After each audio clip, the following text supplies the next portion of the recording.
पत्रनेत्रं येन त्वया भारततैलपूर्ण प्रज्वालितो ज्ञानमया प्रदीप। ॐ व्यासाय विष्णुरूपाय व्यासरूपाय विष्णवे नमो वै ब्रह्मनिधये वासिष्ठाय नमो नमः। प्रेम से बोलिए व्यास भगवान की जय।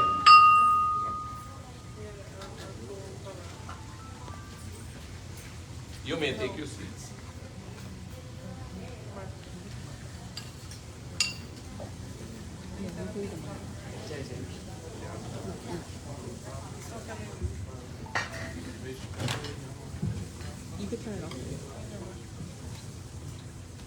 शिव शंकर भोले बाले, भोले भक्तों की रखवाले, तुमको लाखों प्रणाम, तुमको मेरा प्रणाम।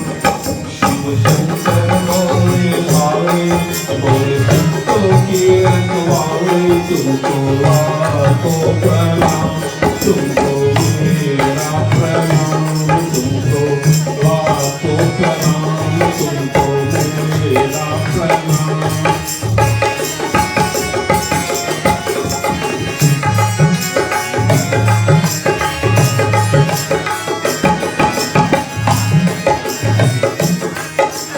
तुमने ये संसार बनाया, सभी तुम्हारा माया छाया। तुमने ये संसार बनाया, सभी तुम्हारे माया छाया। सर्पों की माला वाले, कैलाश पर्वत वाले, तुमको लाखों प्रणाम, तुमको मेरा प्रणाम। शिव शंकर भोले भाले, भोले भक्तों की रखवाले, तुमको लाखों प्रणाम, तुमको मेरा प्रणाम।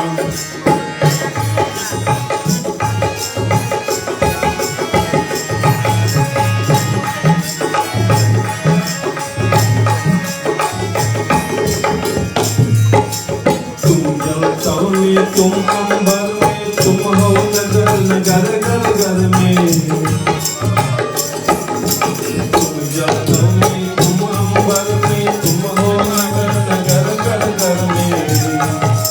तुम हो लहर लहर स्वर स्वर में, कहा नहीं तुम हो जग भर में। डमरू को बनाने वाले, इसको बिताने वाले, तुमको लाखों प्रणाम, तुमको मेरा प्रणाम। शिव शंकर भोले भाले, भोले भक्तों की रखवाले, तुमको लाखों प्रणाम, तुमको मेरा प्रणाम।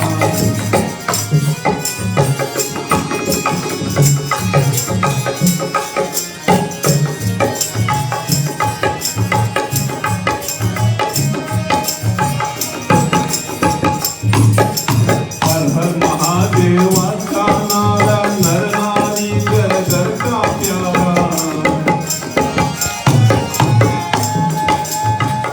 का नारा, नर नारी घर घर का प्यारा।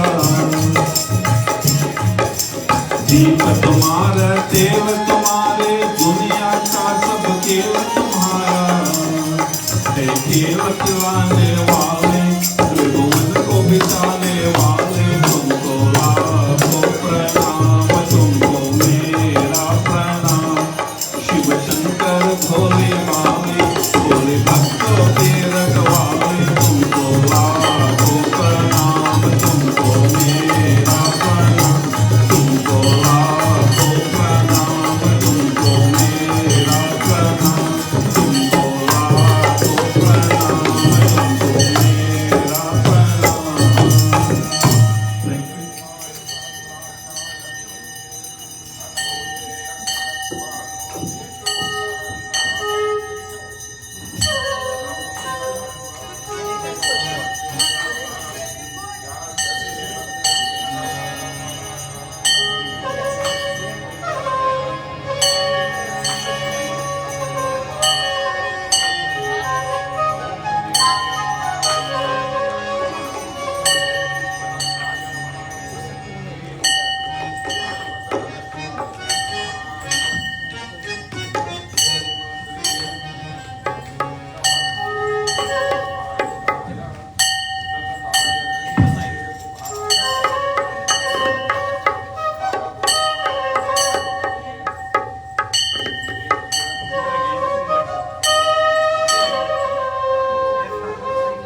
Namaste and Sitaram to all.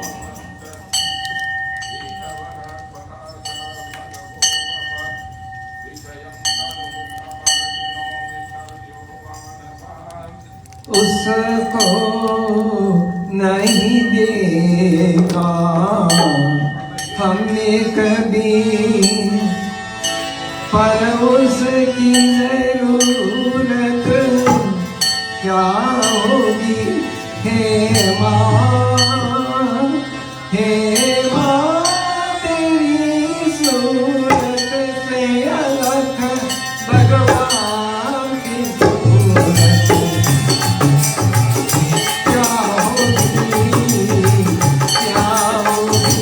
उसको नहीं देखा हमने कभी, पर उसकी जरूरत क्या होगी।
ईश्वरं सुरगुरुं माया मनुष्यं हरिं वन्देऽहं करुणाकरं रघुवरं भूपालचूडामणिं रामाय रामभद्राय रामचन्द्राय वेदसे रघुनाथाय नाथाय शिवाय ओम नमः शिवाय हर हर भोले नमः शिवाय ओम नमः शिवाय ओम नमः शिवाय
राधा कन्हैयानंद लाला,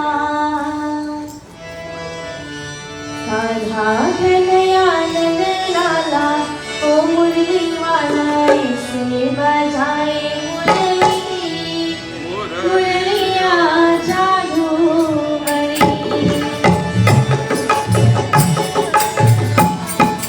राधा कन्हैयानंद लाला, ओ मुरली वाला इसे बजाए मुरली, मुरलिया जादू भरी।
कृष्णाय वासुदेवाय देवकी नंदनाय च नंदगोपकुमाराय गोविन्दाय नमो नमः। तप्तकाञ्चन वर्णाङ्गे राधे वृन्दावनेश्वरी वृषभानुसुते देवी प्रणमामि हरिप्रिये। व्यासाय विष्णुरूपाय व्यासरूपाय विष्णवे नमो वै ब्रह्मनिधये वासिष्ठाय नमो नमः।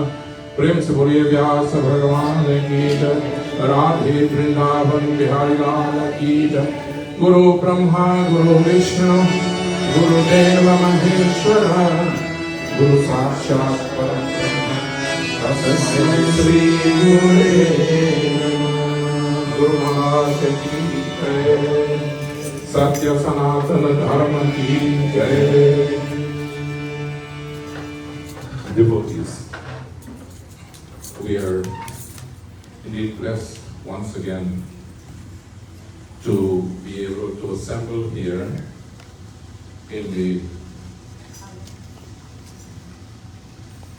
midst of the divine presence of Bhagwan Sri Radha Krishna, Srimad Bhagavata Mahapuran, and in the divine presence of the one who inspires and who caused that teaching of Sanatan Dharma to create and to kindle the light that is now reflecting around the globe. That divine name of Bhagwan, who creates so much love and devotion in our hearts, and who enchants the devatas in the heavens.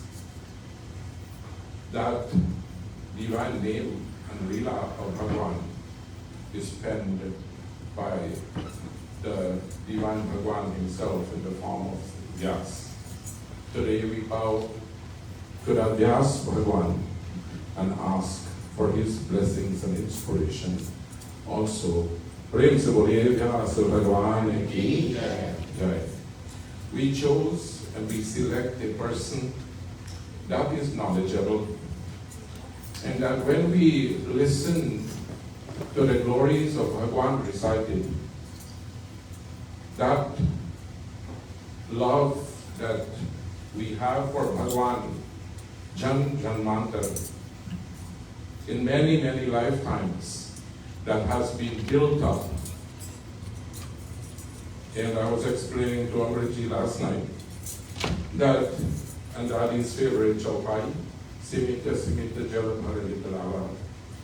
And Vyasji, I heard his katha from the plane that night. And I couldn't make it here for the first session, but when I found out what Vyasji read, and I will go around asking every one of them at home, what did Vyasji read that night? So I don't know if you do that drill when you go home, but I do. And they said, he was talking about how we must have this blessing that is built up from many lifetimes before we can have this opportunity to sit and to listen to Srimad Bhagavata. And when we listen to the glories of Srimad Bhagavata from one that is qualified, then you will find that bhakti and devotion and love, tears will literally come to your eyes. You go home back a different person after listening to Srimad Bhagavata. And today, no other than Pandit Sriram Prasad is that chosen individual to be our Vyas. Vyasa Bhagavan ki jai. Today we are celebrating a very special event, and that is the birthday of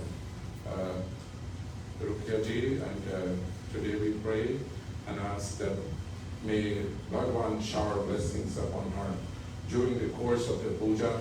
When all Pandit do puja, they kanda. So kanda, you'll have to get back on night tomorrow. He insists I should join tonight in doing puja, so I joined, and today we pray and we ask during the course of puja that may Bhagwan, that as we worship Bhagwan externally, as we worship Bhagwan on the daily, we are also worshiping that Bhagwan inside. When that puja is done, both outside and inside, then puja is complete. Sometimes people only do puja outside, nothing is done inside, and they wonder, why I'm not experiencing the change. The change happens from inside, not outside. So that's why we're here to have that inner transformation. Prem se boliye Vyasa Bhagwan ki jai. So we are going to anoint Tirukya a little bit on her birthday, and then we are going to, I don't know if I'm going to stand here long enough. When Indy has been doing this nicely for the past couple of days. But just before I do that, last night I was meant to make two announcements, and that is Pandit Rishiramji. Every time he comes here and he sits on the asana, he says Radhaji insists that from his Vyasgati he must make a donation, and he did last night of $500. So we'd like to thank our Vyasji, Radhaji, and Yashoda was here with us last night, and may Bhagwan shower special blessings upon them. Please put your hands together with them. And here we have a second donation that is made by Narayan Sanasi and Chandravati Sanasi, and that is Bahenji Chano and my dear brother there, Morris Ji, and they also made a donation for $500. Please put your hands together for that. So we have been building Mandir, so Panditji asked me today, how is your project going? How was your day going? And I said, well, since I got here, we were able to move mountains. There is a gentleman who's supposed to come and do a survey for us. And for some reason or the other, we have been trying to get hold of him.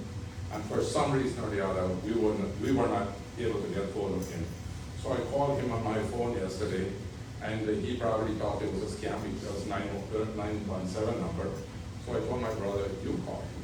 He called 407, he didn't answer either. So I told my brother, come.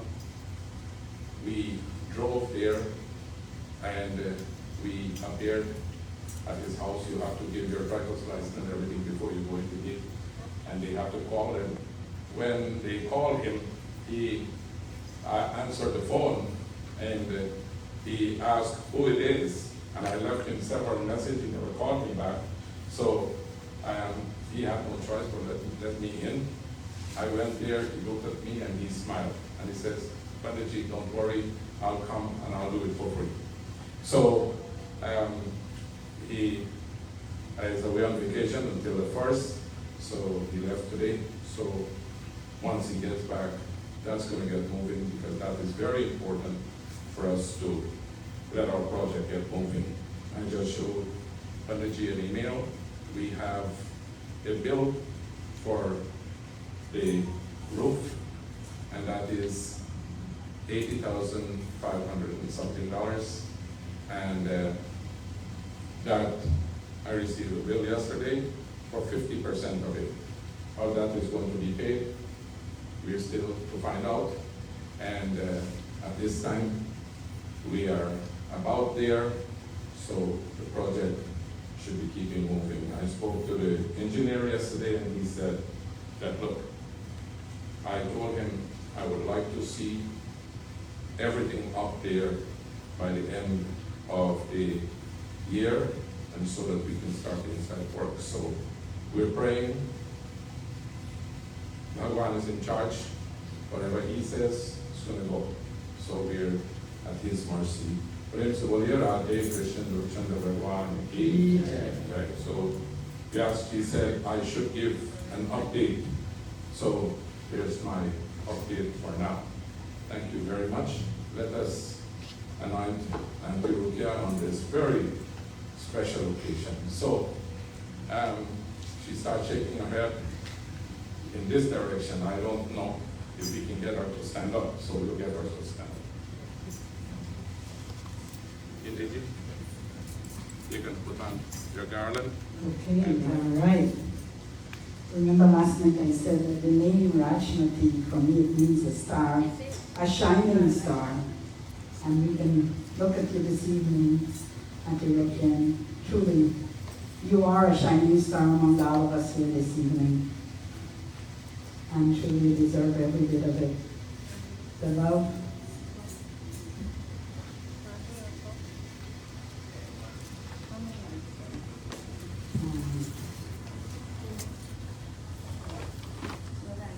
Om Swastena Indro Vridasravaha Swastena Mukha Vishwaveda स्वस्तेन सारिक्तयो अरिष्टनेमिः स्वस्ति no बृहस्पतिर्दधातु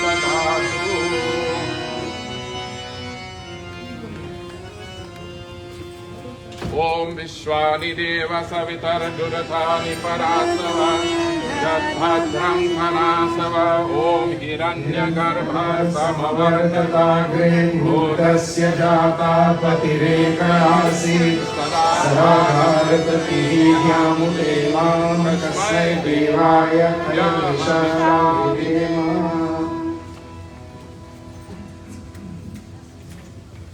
Happy birthday. Happy Janamdin Mubarak ho, ha?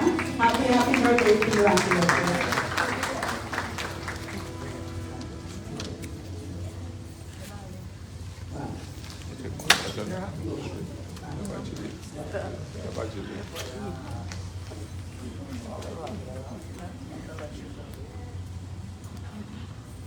Our most learned and knowledgeable guys, Pandit Vishramji. And this evening, once again, we are so blessed to have so many spiritual leaders with us. The senior of them most is Pandit Bhagavata. We have Pandit Yogananji, Pandit Kandaji. And tonight we are blessed to have Bhagavata Mandir with us. And if I'm missing anyone, I'm sorry, but your spiritual leadership should continue one way or another. And to all my dear brothers and sisters and respective elders, my humble Sitaram to each and every one of you. And let me welcome you on behalf of Auntie Rokia, Uncle Moti, the entire family. Welcome to you. This is the third session that we are into of the Bhagavata Mahapuran Yagna. And I'm sure those of you who are here for the past two evenings will agree with me that it has been an adventure so far for us. In the beginning, I said that we are all going on a pilgrimage. And we are going. Last night we were so blessed, so blessed to listen to our Vyas delivering to our ears, who is Bhagwan Krishna? Who is this Bhagwan Krishna that we have this craving to pray to Bhagwan Krishna every day? Ooh. So we were so blessed last night to gain that knowledge. This evening will be a very good one as well, I'm sure, there's no doubt. I want to encourage all of you, my dear brothers and sisters, as we are here in this beautiful Mandir, the Sanatan Mandir of Central Florida. Beautiful Mandir. When you come into this Mandir, I don't know, but you feel enlightened. For me, when I look at Bhagwan Krishna and Mahapuran, I am blown by the beauty. And I'm told that every time there is any special event, Pandit Kandaji has a lot to do with the dressing of the devotees. And when you look at them, oh my God, tears can flow from your eyes. You become very emotional because you can't believe what you're looking at, the beauty of our Bhagwan Krishna and Mahapuran. So this evening, I want you to focus your mind, your thoughts. Every one of us, we have different things going on in our lives, and that's the truth. But when we come to the Mandir, leave it outside. Because when you go back outside, guess what? You got to take it back home. But for the time that you're in this Mandir, clear your mind. And that the mind, we all know, it's not easy to control the mind. It is so hard. But if you can stay focused, and some people stay focused when their eyes closed, and some with their eyes open. Either way you choose. Whatever way you can choose yourself to connect with Bhagwan. Because when this evening is over, guess what? We're going to go home, but that will stay inside of us. That divine Shakti will stay within each one of us.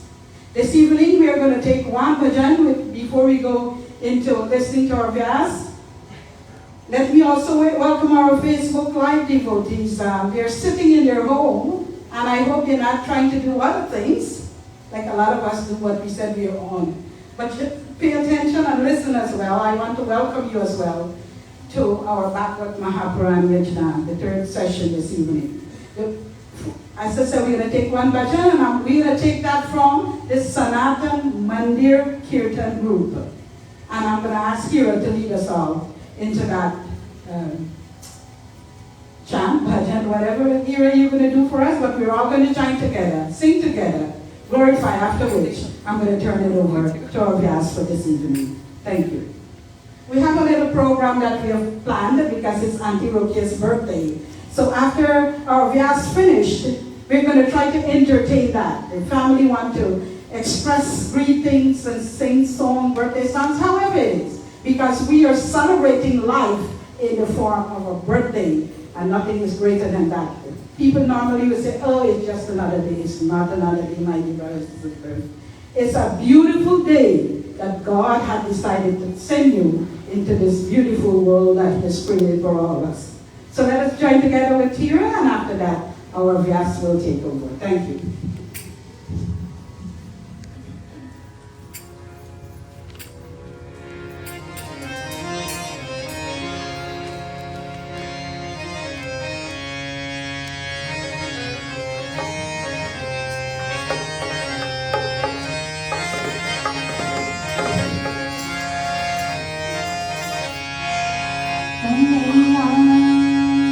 Kanhaiya Kanhaiya तुझे आना पड़ेगा, आना पड़ेगा, वचन निभाना,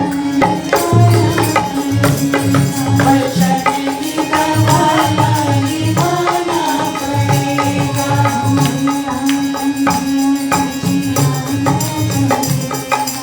आना पड़ेगा,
Kaiya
बोलिए व्यास भगवान की जय।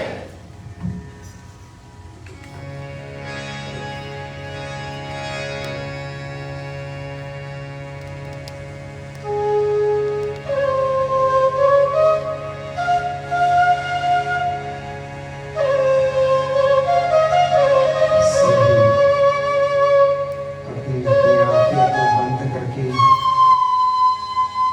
भगवान श्री कृष्ण के चरणों के प्रति ध्यान करें।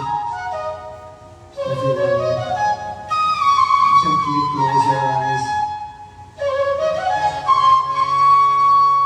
Meditate upon the lotus-like feet of Bhagwan Shri Krishna, who is Karuna Varunalaya, who is the ocean of mercy, who is the cause above all causes.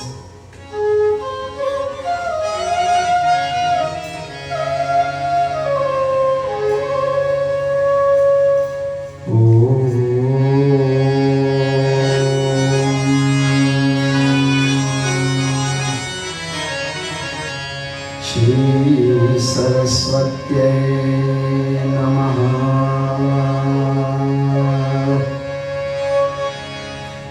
वीणाधरे विपुल मंगल गान शीले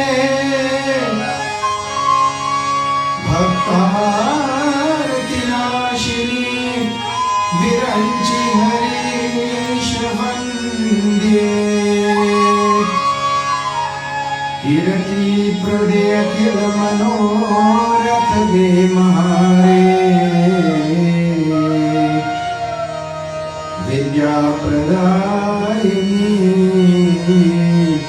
सरस्वती नौमि नित्यम्।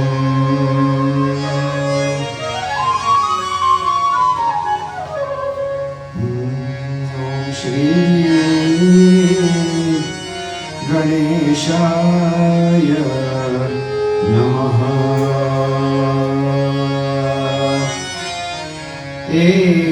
एकदन्ताय विद्महे वक्रतुण्डाय धीमहि तन्नो दन्ती प्रचोदयात्।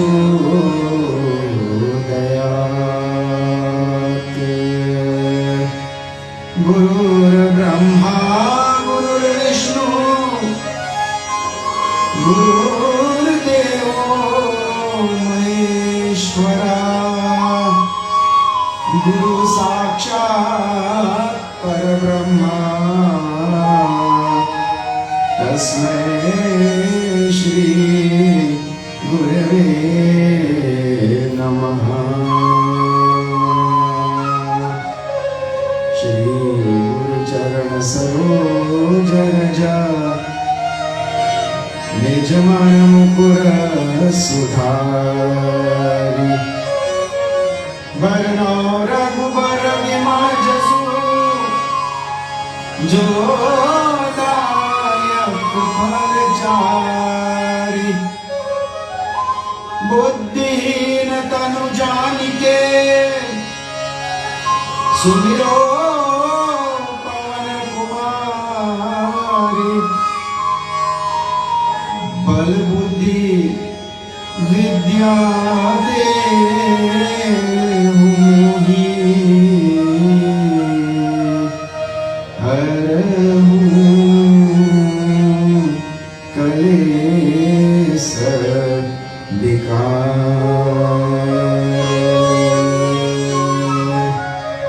ओम वंदे देव उमापतिं सुरगुरुं वंदे जगत्कारणम् वंदे पन्नगभूषणां मृगधरां वंदे मुकुन्द प्रियां वंदे भक्तजनाश्रयम् च वरदं वन्दे शिवं शङ्करम् कृष्णाय वासुदेवाय हरे परमात्मने प्रणतक्लेशनाशाय गोविन्दाय नमो नमः। सच्चिदानन्दरूपाय विश्वोत्पत्त्यादिहेतवे तापत्रय विनाशाय श्रीकृष्णाय वयं नुमः।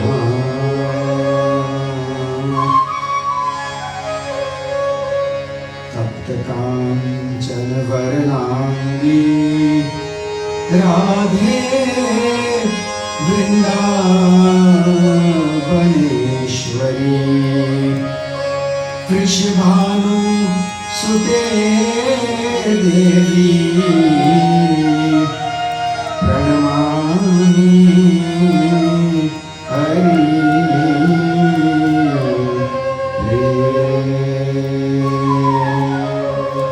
प्रणमामि हरि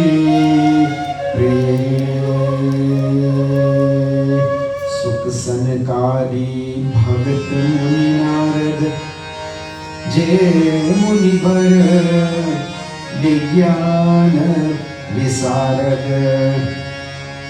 प्रणवहु सबहि धरणीधर सीसा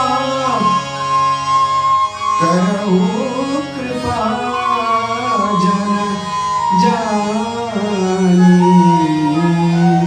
मुनीसा करहु कृपा जन जानी मुनीसा। ओम शांति शांति शांति। हरि ओम। श्री कृष्ण की असीमित कृपा से हम पुनः इस बहुत ही स्वच्छ एवं पवित्र मंदिर में आकर के भगवान के चरणों में बैठ करके कथा अमृत पान करने के लिए उत्सुक हुए हैं। आइए मैं अपनी तरफ से और हमारे मुख्य श्रोताओं की तरफ से सभी पंडित गणों एवं सभी श्रोतागणों का स्वागत करता हूं। Respected Pandit Ji's, Pandit Ji Baljit, Pandit Ji Yoganand, our dear son Pandit Ji Kandha, and if there are any other Pandits here, and other Pandits listening also on social media, or Swagatam to you all. We are so happy that you can join this very divine satsang. I welcome all of you on behalf of our Mukhya, main sponsors, main shrotas of this Yagna, Shriman and Shrimati Rukia and Moti Singh, and your entire parivar, your entire family. It is when we get God's grace, when we get Krishna's blessings, Sri Krishna blessings, then those good thoughts enter into our mind to have an audience like this, where we can sit down and listen to our holy shastras, our great scriptures. And when we have very generous in heart and in spirit people like this family, we know that our Sanatan Dharma is in good hands. And we are all very blessed, we are all very fortunate to be here today. If you have listened by coming here or through social media, you would have seen that this Bhagavad Katha makes bhakti, devotion, dance with joy in our hearts.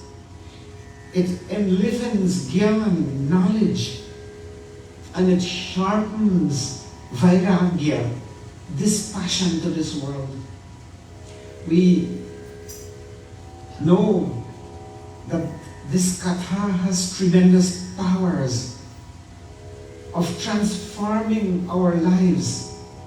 Those who come here in body, mind, and spirit to sit here, and those who come here without a body, those who are not so blessed to have a human body too, if they are around, we learn that this Katha can transform their lives in an instant.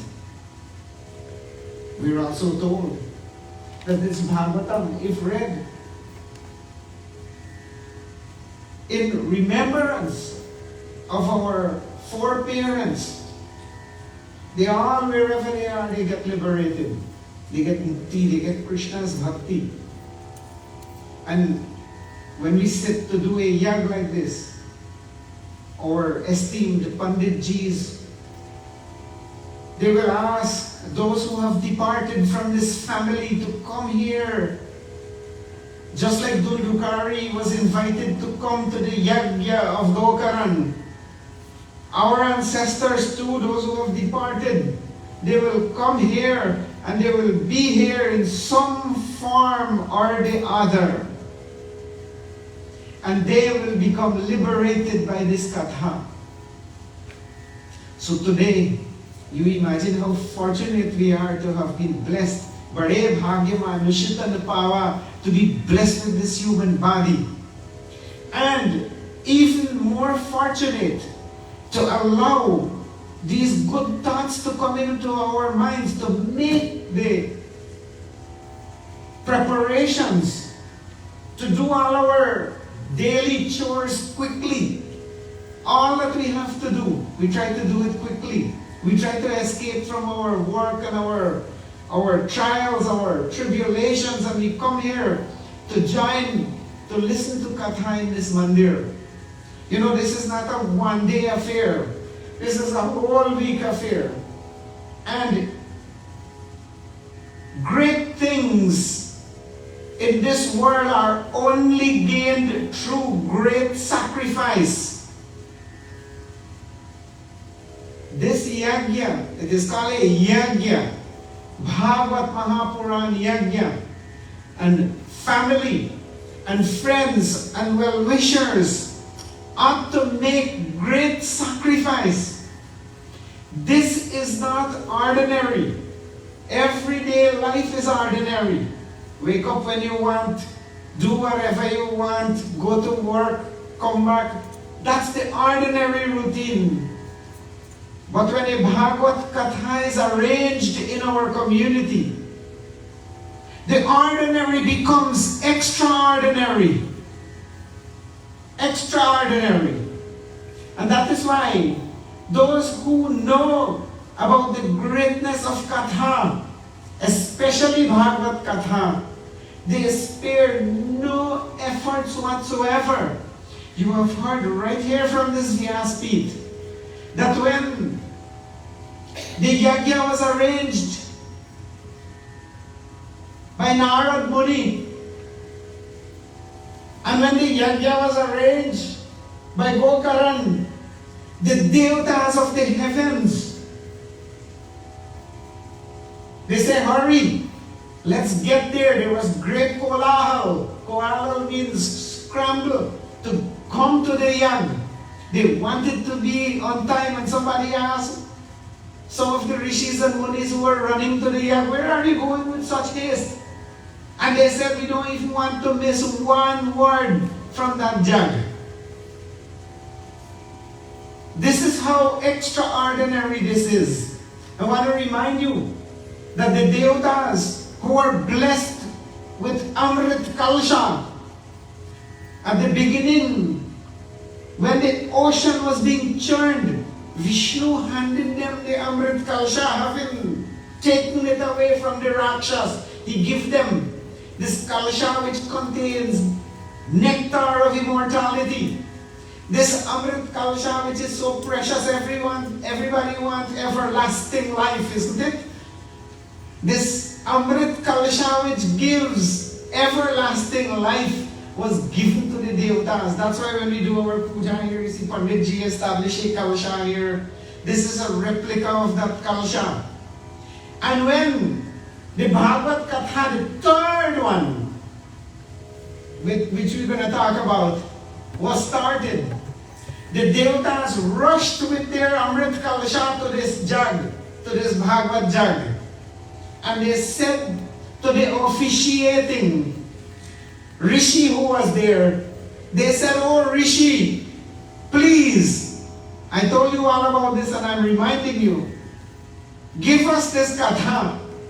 We will give you this Amrit Kalsha, we will give you the nectar of immortality." And the Rishi said, "How can you compare Bhagavad Katha with the elixir of immortality? You can't compare glass with precious jewels. Similarly, your Kalsha of immortality cannot be compared with this Katha, this Amrit Katha, this most nectarian, divine Katha is incomparable in this world. And it is when Janmantare Bhavet Punyam, when we have done a lot of great work in many, many lives, when we have done a lot of good in our lives, we get the chance to listen to this Katha. So tonight, we have listened to the jug that Narad Muni did. We listened to the jug that Gokaran did. And tonight we will talk about Bhagavad Jug. The special one, very special one. Before we do so, we meditate on Shri Krishna and we sing the Kirti of Jaidev.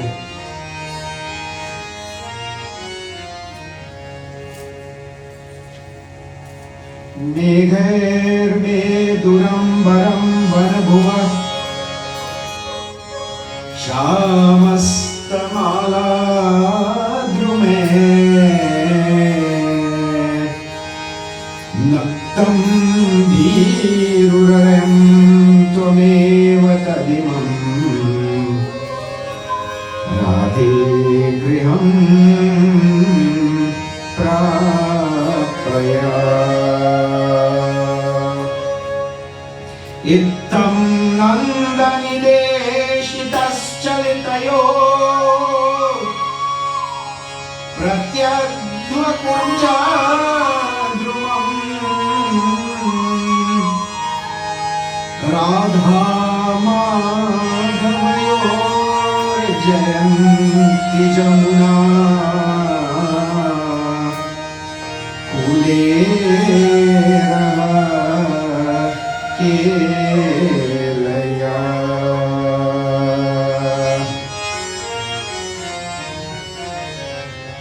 Shrit Kamala Kuj Mandalai Dhrita Kundalai Kalita Lalita Vanman Jaya Jaya Deva Hari Kalita Lalita Vanman Jaya Jaya Deva Mandala Mandalai Bhavanandalai Muni Janmana Sahansa Jaya Jaya Deva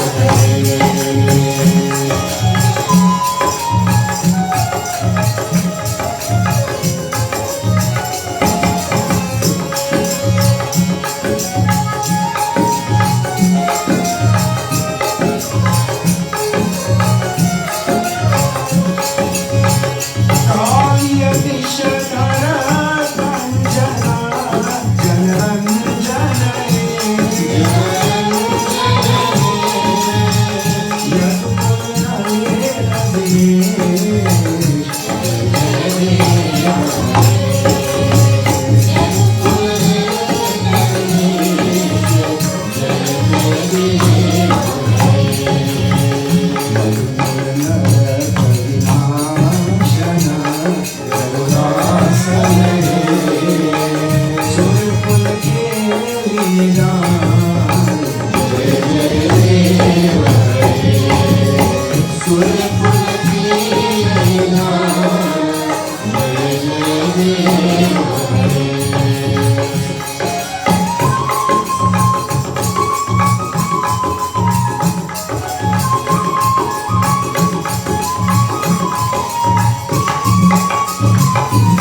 This Jaidev composition I told you all before, composed in Sanskrit by the great devotional poet Jaidev, who lived in Odisha and who is considered a great saint.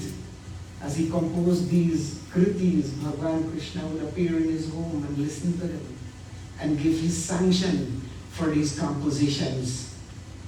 It is my fervent hope that after this jug, many of us who sing and read and so on, we will look into Jaidev's composition and make it popular among us. Because Jaidev's composition all over Bharat, where Bhagavata is being read, where Bhagavata and Bhakti is being cultivated, everybody knows about Jaidev.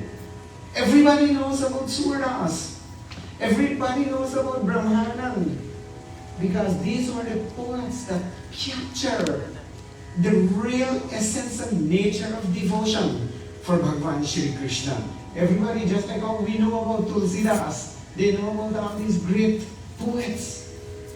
And today, I feel very blessed that we are able to sing this composition here during this week in this Mandir. And my sister Rukia ji, who is celebrating her birthday, this Jaidev Geet is a Mangal Geet, a song, a composition which is sung especially on the occasions of people's birthdays, reminding them of Krishna's beauty. I pray that Bhagavan Krishna shower his bounteous glories upon you and your family, so that your heart will always overflow with love for Bhagavan Krishna. You see, she read Dasham Skand, this Srimad Bhagavatam, I don't know how many times. I know at least one time from front to back and back, maybe back to front. I know that for sure. And she is a great lover of Bhagavan Krishna. So all the kathas of Bhagavan Krishna, she already know. But she still wants to hear it again. Just like Narad Muni. Narad Muni knew the Bhagavat. He still wanted to hear it again. The Sanakadis, the four juvenile brothers, they heard Bhagavat, they want to hear it. And you know what? This jaga I'm going to talk about tonight even the composer, Vyasji Maharaj himself, he came there to this jug, and his father came there to the jug too. And they became Shrotas just like you all are sitting here tonight. So which is this jug I am talking about? The jug which forms the thesis. That Bhagavad Katha which forms the thesis of this Puran, this great text.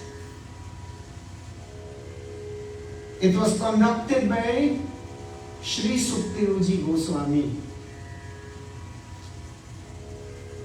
And the Shrota of this jug, the main Shrota of this jug, was the grandson of Arjun. Grandson of Arjun. The grandson of Arjun, his name was Raja Parikshit. Now, how did Raja Parikshit end up doing this jug? You know, when Arjun and his brothers, when they all decided to renounce this world, as would all the great kings who know about Sanatan Dharma, all the great people who know about Sanatan Dharma, when a certain age and time come in their life, they give up their responsibility to their children and grandchildren. They say, you know what? This body is not shashwat. This body is not permanent.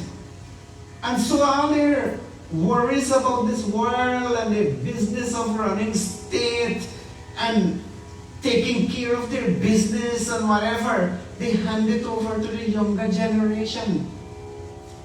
The Pandavas were the same. When they started their rule, they transformed Bharat. They made Bharat into a mighty, living model of a state. They unified many states. United States was not the first United States. Bharat. And the Pandavas were the ones who were responsible to unite and unify the various different Raj all over. And having done such great work, when a certain time reached, they had everything over. And who was next in line? Parikshit. Why was Parikshit next in line? Because his father, Abhimanyu, he perished in the Mahabharata war. And so, Raja Parikshit became the ruler of the land. Righteous ruler. In fact, at that very same time, the advent of Kali Yuga was there. You know, we have 4 yugas. In every cycle of creation, you all should know this by heart now. Satyug, Dwapar, Treta, and Kali Yuga. So when the Mahabharata, around the Mahabharata time, that was the time when Kali Yuga was ushered in. Kali Yuga was ushered in. And so the king, one day he faced Kali Yuga.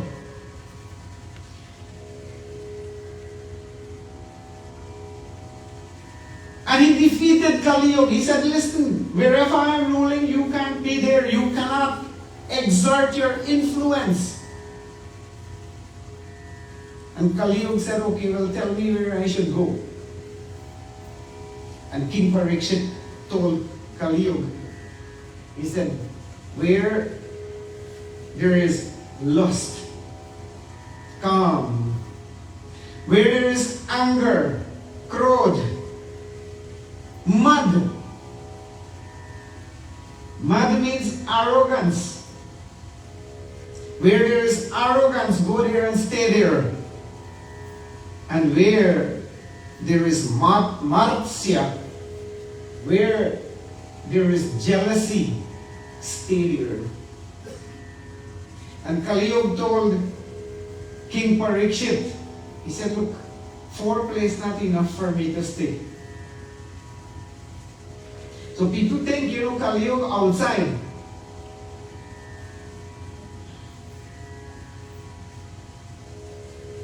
Raja Parikshit said, oh, you gotta stay inside. Inside people, not outside. Kali Yuga begged for one other good. Give me one other place. And then King Parikshit said, all right, stay in gold.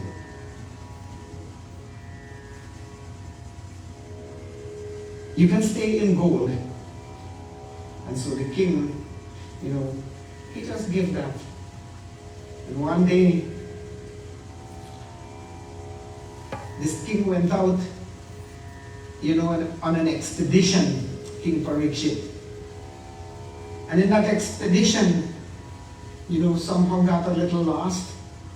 And he became very hungry and thirsty. Remember, he was wearing his golden crown.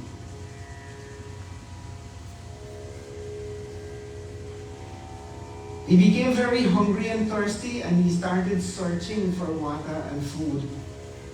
And in the forest, he saw the ashram of a rishi who was meditating outside. The rishi was deep in meditation. He had gone beyond the tree.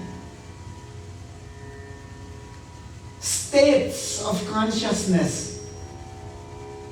Sleeping, waking, sleeping, and dreaming. Those are the 3 states of consciousness. When we wake up, we're conscious. When we are sleeping, we're still conscious, isn't it? And when we are in dream, we are still conscious. Those are the 3 states of consciousness. But the rishi, his name is Shamik Rishi. He had gone beyond these 3 states of consciousness. Beyond that. And that state of consciousness is known as Turiya. When one feels oneness, complete oneness with the entire cosmos. When one feels tremendous love, Satyam, Shivam, Sundaram, flowing in one's heart. In other words, when one becomes one with He who is the source of all consciousness and bliss, that Paramatma Shri Krishna. And so the king came there, and being the king and wearing his golden crown, he expected the king of yogis to stand up and salute him and to take care of his needs of hunger and thirst. But instead, Shamik Rishi sat there in deep contemplation, in bliss, enjoying oneness with that Supreme Lord. The king then became angry. He thought he would never get angry. He became angry. क्या ढोंगी है ये? What a hypocrite! He started bemoaning that great saint. He called him a hypocrite. You see, I'm standing here and you pretend like you are in meditation. Who you think you are fooling? He said, oh, you're not going to open your eyes? And he took his bow. There was a dead snake lying by. I know you all heard it before. There was a dead snake lying nearby. He took the tip of his bow, picked up the dead snake, and he garlanded. You see how we were garlanded today? This is an honor, right? So, taking a dead snake and putting it on the rishi was a show of disrespect and dishonor to the rishi. When he saw that the rishi did not budge, even you imagine if somebody threw a dead snake around your neck, what will happen? If you walk on the road and you see a piece of rope in the night time, and somehow the idea go in your head that it's a snake, you will run for your life. One day myself and my Dharmapatni are walking in Jamaica Bay. There's a park there. And suddenly she said, snake. We're already half mile in the park. Man, before you know it, I was ready to run out. Just the thought of it drives fear. But this great Shamik Rishi, you know, he stood there, he was deep in meditation. And you know what happened? In the forest, the Rishi, you know, their Gurukul, the little boys are playing in the forest. And the news reached Shamik Rishi's son. His son's name was Shringi. He was quite young at the time.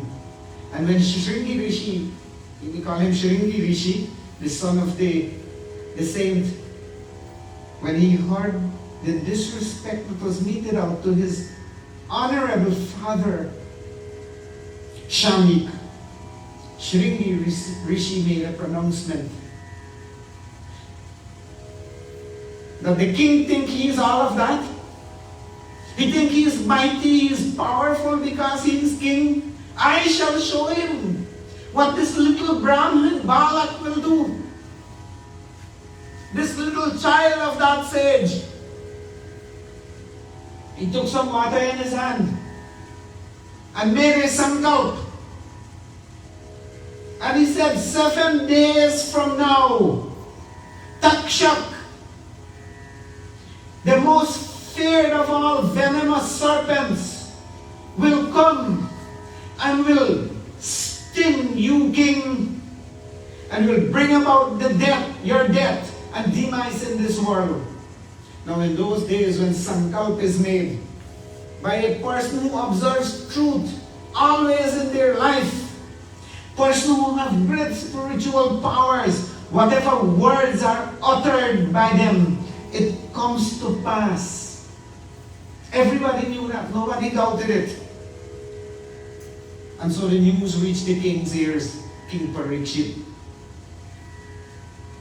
And just like his grandfather Arjun and Yudhishthir and Bhim, Nakul and Sahadev, just like David, he immediately called his son Janmejai. Don't worry about the names. I know sometimes all these many names. Just think that Parikshit called his son Janmejai, his son, immediately handed over the kingdom, and he went to the bank of Gangaji with the vow of spending his 7 days usefully.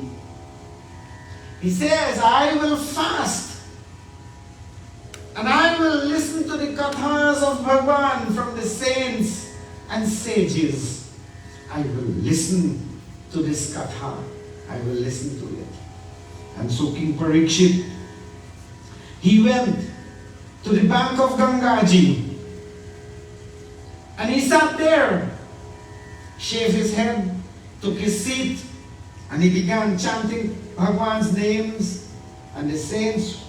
All the great saints and pandits of his country, when they heard what the king wanted to do, they decided that they were going to spend those precious time with the king. All of them.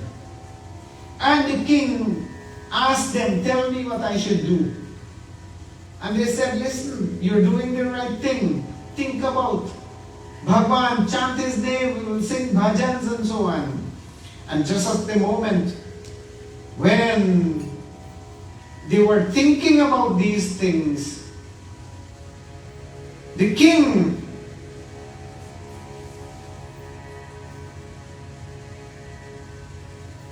as he made those vows, and as he started chanting Bhagwan's names and glories, suddenly all the older saints, all the Brahmin Pandits, the rishis who were there, suddenly all of them got up. And in that place,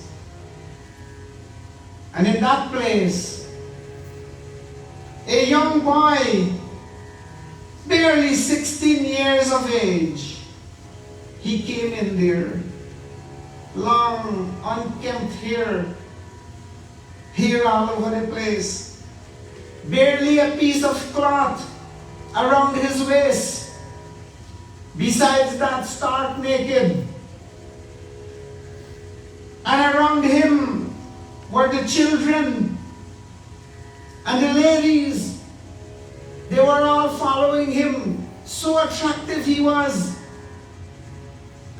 He was the son of Vedvyas, Shri Sukdev Ji Maharaj, who was born a renunciate, born renounced. Yam pravajantamanupeta kritya dvepayano virahakatarajuha putreti tanmayataro viredustam sarvabhuta hridayam Munimanatosmi, the son of Vedvyasji.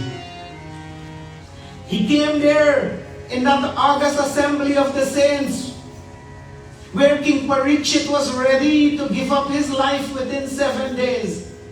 And this young boy was greeted with great honor by all the saints and sages. Why was he greeted with such honor? The son of Vedvyas. Born renowned, so much so that even anupeta mapeta krityam, even before he got the janeo, even before he was invested with the sacred thread, he left his house. He became a renunciate, a sadhu. He left his father's home because he was not attached. He was a renunciate from birth. He was not attached to anything. Who was attached? His father Vedvyas ran behind him. Putreti, putreti, hey mere putra, oh my son, oh my son. Just like if your son is to leave home, especially the mothers. Are bhai, come back na. Vedvyas ran behind his son Sukdev. Come back, come back. Sarvabhuta hridayam. But he who was in the heart of everyone, who had achieved oneness with everything, who had achieved the greatest joy of feeling oneness with God everywhere, this Muni, juvenile, young boy, he did not answer his father, he did not turn back. It was the trees. The trees, the inanimate, we call them inanimate. But Sanatan Dharma teaches us living, breathing, conscious trees that replied to Vedvyas. They give him the knowledge. It is no use going behind your son. And so he went and he roamed all over the place. He roamed everywhere. And one day, he came to the same forest where his father was teaching young brahmacharis the Srimad Bhagavatam. Some of the brahmacharis were walking in the forest. And what were they singing? Barha Pidam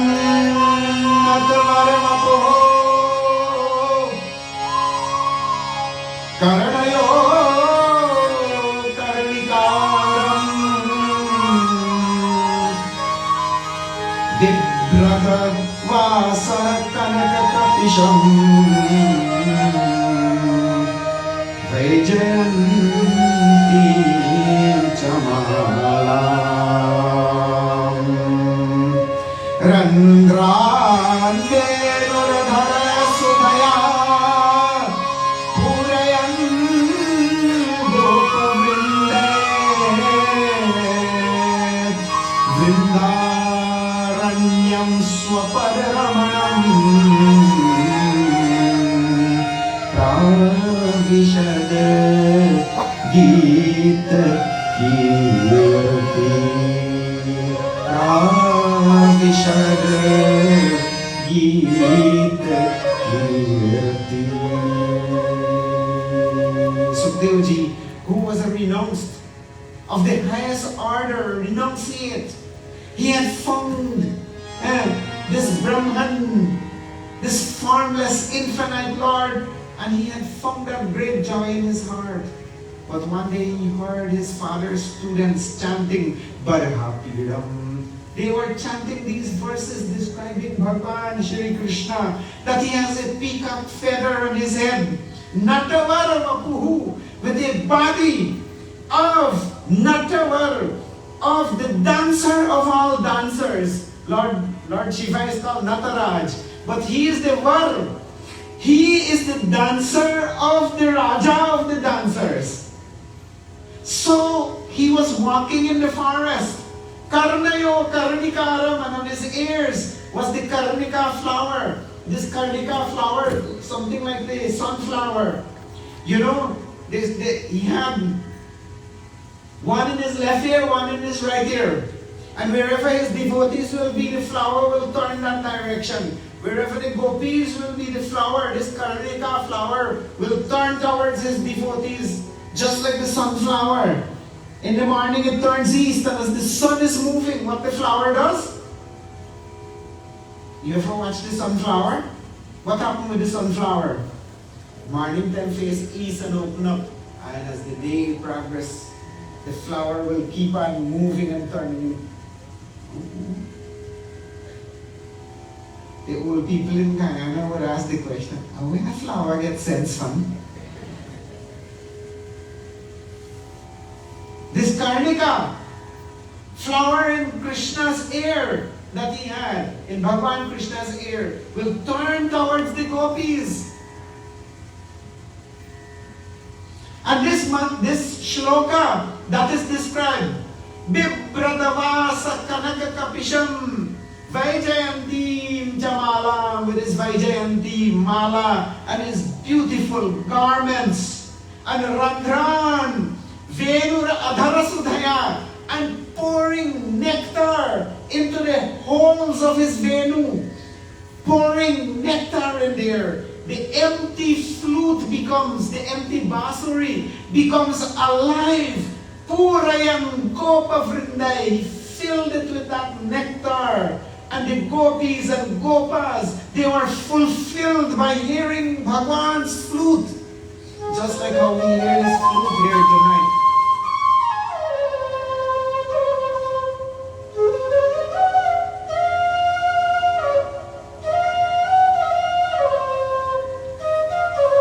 Vrindaranyam, this forest called Vrindavan, made more beautiful with the footprints. Swapadaramanam, with the footprints of Bhagavan Shri Krishna, was ready, and Pravishad Gita Kirti, he entered into Vrindavan, and those who were following him, they were all singing and chanting. Who was chanting this shlok? The students of Vedvyas, who was listening on Shri Sukdev ji. He was transformed by listening to the poetry of this Bhagavatam. He approached the students. Where from did you learn such beautiful poetry? This poetry seems to be describing no one else but the Supreme Paramatma. The boys, the brahmacharis smiled, and they said, Oh, renunciate. We know who you are. It is from your father that we have learned these things. Your father has been teaching us the Bhagavatam, the Srimad Bhagavatam. And Sri Sukadevji, who was situated in oneness with the Supreme, he was so enthralled by this work, he went to his father, Pitaji. Remember he walked away like big man? Because he felt the oneness of the Brahman. Now he returns as a beggar to Ved Vyasji's feet, his father's feet. And he said, Pitaji, Namastute Vyas Vishal Buddhe Ullar Vinda Yatapatra Netra Tvaya Bharatataye Purana Jwalitu Jnanamaya Pradipa. Everybody talk about you, my dear father. I was so arrogant to leave your home. I have come back humbly to become your student. Vedvyas told him, it doesn't happen that way, my son. When you leave home and you walk away, you have to become tested. I can't accept you as a student because what people will say. What will the great Lord Brahmins of this community say? That I favor my son because you are my son, I'm teaching you? It doesn't happen that way. Everyone gets an equal education. According to their aptitudes, they get an equal education. Therefore, until you are certified to become a student of Srimad Bhagavatam, this Srimad Bhagavatam will not be revealed to you. Daman, how much Brahman do you know? Daman, how much you are merged in Brahman? Not at all. Therefore, go to King Janak in Janakpur.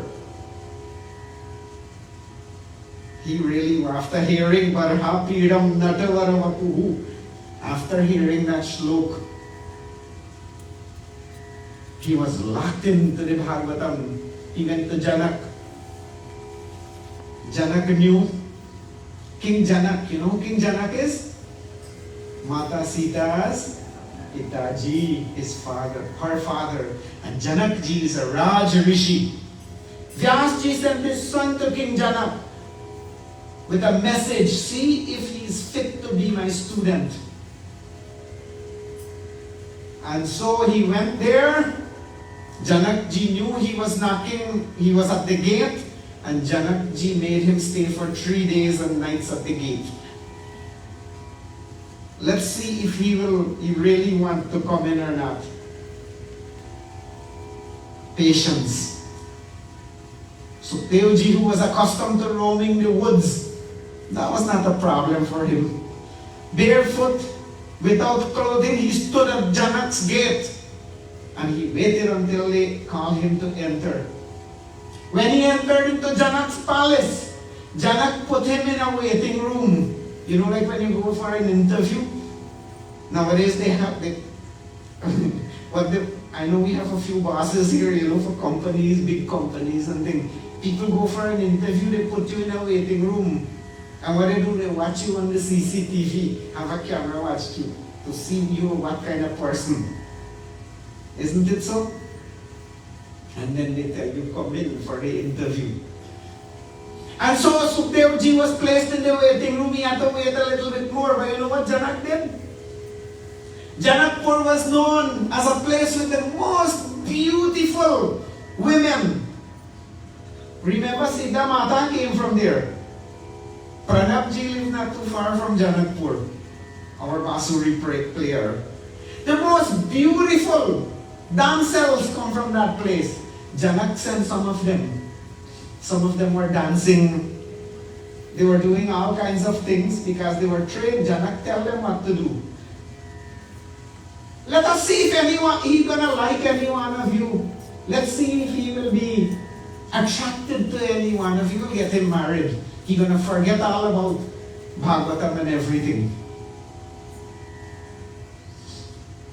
Shri Sukadevji had his sights on his foot. While he was waiting, his eyes were on the toes of his feet. He was not looking anywhere. Not even the splendor of King Janak's palace attracted him. The young women who came out there did not attract him. And after that, Janak had an audience with Sri Sukadevji. And Janak certified him. Janak said, please, go back. Take this letter to Vedyas, your father. Let him know that you are fit to learn this Bhagavatam. This Bhagavatam that Shri Krishna Vishnu, last night those of you who were here, given in 4 verses to Brahma, because Brahma wanted to know how to create and how when he make and arrange this whole beautiful world, how he should not be attracted to this world. And Brahma taught to Narad Muni and also the Sanakadi, the 4 juvenile sons, mind-born sons of his. And Narad Muni taught it to Vedyas. Vedyas, the expansive and beautiful poetry. His son goes back to him and sits down at his feet. He who could not stay one place sat at the feet of his father and learned the Srimad Bhagavatam. It was this Sri Sukadevji Maharaj who came to that assembly of Raja Parikshit, and all the great saints and sages stood up, including the king, to honor him when they give him the seat. King Parikshit, he asked,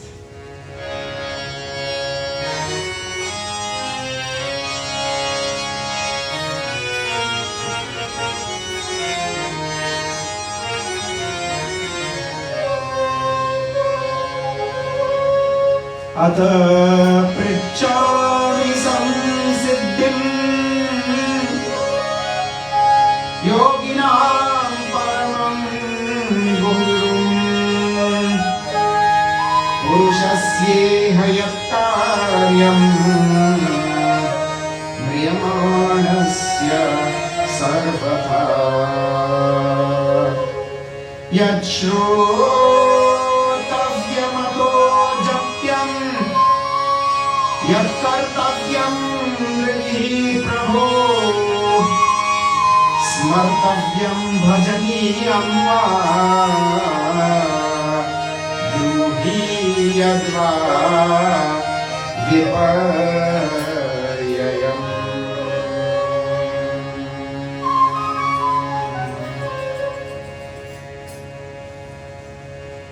The rishis put Sri Sukadevji Maharaj in the Singhasan.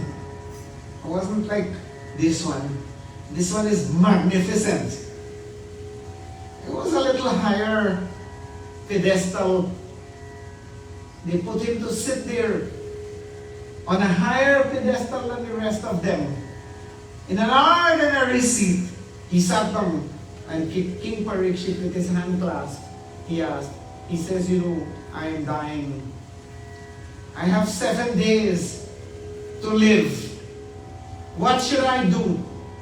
What should I think about? What should I hear? What should I chant? Oh, great Rishi, tell me what I should do in this condition. And Sri Sukadevji Maharaj smiled. Varyanisha te prashna krito loka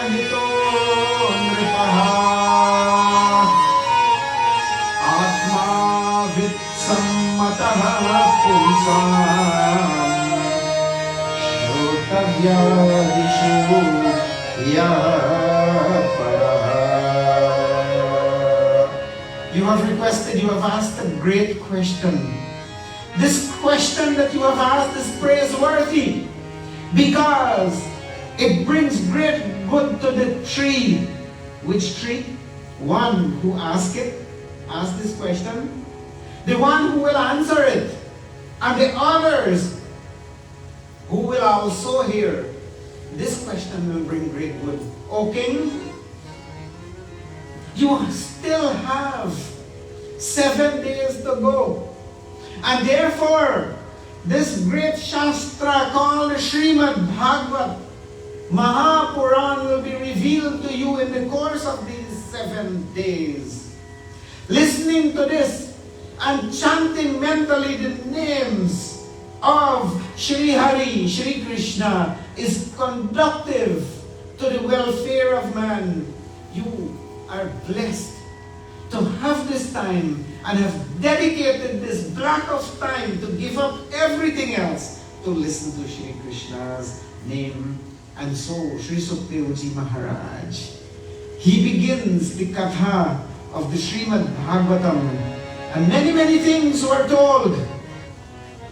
Many things were told to the king. Why? He could have gone right away and tell him about Krishna because the king wanted to know about Krishna. But the King Parikshit had to prepare his mind. He had to prepare his mind. And so, Sri Sukadevji Maharaj, he started to talk about liberation, about mukti, kramik mukti, gradual mukti, and sadhya mukti, and instant liberation. How we can get instantly liberated from this world, and how we can also take time to become liberated. He spoke about the superiority of devotion, bhakti to Bhagavan. He spoke about the 4 shlokas that I told you last night. The shlokas that teach us who God is, who Supreme Bhagavan is. The shloka that taught us about Bhagavan's attractive maya, that which makes the real look like it's unreal, and the unreal looks real is called Maya. Maya, Bhagavan's Maya, and who's personified as Lakshmi, as Mata Rani, Maharani, Radhika Devi, Radha Rani. That Maya, who's personified as Parvati, their job is to make the real seem unreal. Hidden, they hide it. From those who are unqualified, they hide it. And they make the unreal look real. They who are in the form of the Trigunya, Sattva, Raja and Tama, Maya, this Maya, Bhagavan tells in the second shlok who that Maya is. In the third shlok, Bhagavan tells us about the world in which we live. And in the fourth shlok, Bhagavan gives us the method by which we, ordinary Atmas, little sparks, parts and parcels of that Supreme Lord, how we can find that supreme joy called Shri Krishna, that Supreme Lord. And that 4th shlok, Sukadevji talks about it. He talks about the 10 characteristics of the Bhagavatam. He talks about Maitreya telling Vidur about this Bhagavatam. He talks about Sri Krishna's cosmic body that we hear every day when we do puja. Sahasra Shire Kapuruka Sahasraksha Sahasrapad Sabhu Migum Sarvatas Pritva Atyatishtat Dashangulam. About how Bhagavan expands himself, and where is the heavenly regions, and where is the earth, and where is all this planet in his body, and Nabhyantarik Shashirshnojo Samartata Padhyam Bhumir Shrotra Tatha Lokanakalpayan. And in the body of this cosmic Lord, how every pore in the body of the Lord is different galaxies of planets, and how he continues to make different galaxies for his devotees. When you look up into the sky and you see the polar star, we call that star Dhruva. Dhruva Nakshatra. It's not just a star, it's a constellation. It's a different world that was made by Bhagwan himself for Dhruva, to honor the Bhakta Dhruva for his great devotion and service. He made it. All of this is spoken of in the Srimad Bhagavatam about this Virat Purush, Shri Krishna, how he expands himself everywhere. Then Sukdevji talks about the principal incarnations, how Bhagwan, although he's Virat, he's everywhere, how from time to time, how Bhagwan comes in this world here. And we are reminded, Vedanuddarate Jaganti Mahate Bhugolamudribrate Daityam Dharayate Balim Chalayate Chatrakshayam Uravate Paulyastyam Jayate Halam Kalayate Arunyamatanvate Mlechan Murchayate Dashakriti Krite Krishnaya Tubhyam Namaha. Everybody say it. Krishnaya. Everybody. Krishnaya. Say it sweetly. Krishnaya Tubhyam. Say it. Tubhyam Namaha. Krishnaya Tubhyam Namaha. Oh Krishna, you have expanded yourself. And this verse that I chanted is not Bhagavatam verse, but Jayadeva Goswami, he condensed the Bhagavatam, the Dasha-avatar in these two shlokas. And he says, Vedanuddarate in the beginning, in order to save the Vedas, O Krishna, you came. You came as a boar. You came as a Jaganti Mahate. You came to save this earth as a fish. Bhugolam Uddibrate Daityam Dharayate. You came in different forms. Balim, you came as a dwarf. You came as Parashuram. You came as Shri Ram. You came as Haldar. And O Krishna, you will come again. And you will come again. Mlechan Murchayate. When the Mlechas, when those who are not qualified and those who are intent on destroying Sanatan Dharma, at some point in time, not now, the time is not now, 400 and something thousand years more from now, when they will be at the brink of overtaking Sanatan Dharma on our sacred land called Bharat, when our temples, all our mandirs, and when our sacred places will become so polluted because of these mlechas, Bhagwan will come again as Kalki and he will set the matter straight. And all of that was told by Shri Sukdevji to King Parikshit. The story of Manu and Satrupa is told. Creation, as we know it, is told. The story of King Bharat, how he became Jada Bharat, is told. Remember we told Gangaji's story here the last time, Gangaji Katha? That Katha comes again in the Srimad Bhagavatam. The description of Jambu Dweep, that Indian subcontinent, the planetary positions and their movements are described. The lower regions, the subterranean regions, where the Nagas, the divine serpents live, was described. The story of Ajamil was told. You all know Ajamil Katha, right? Ajamil,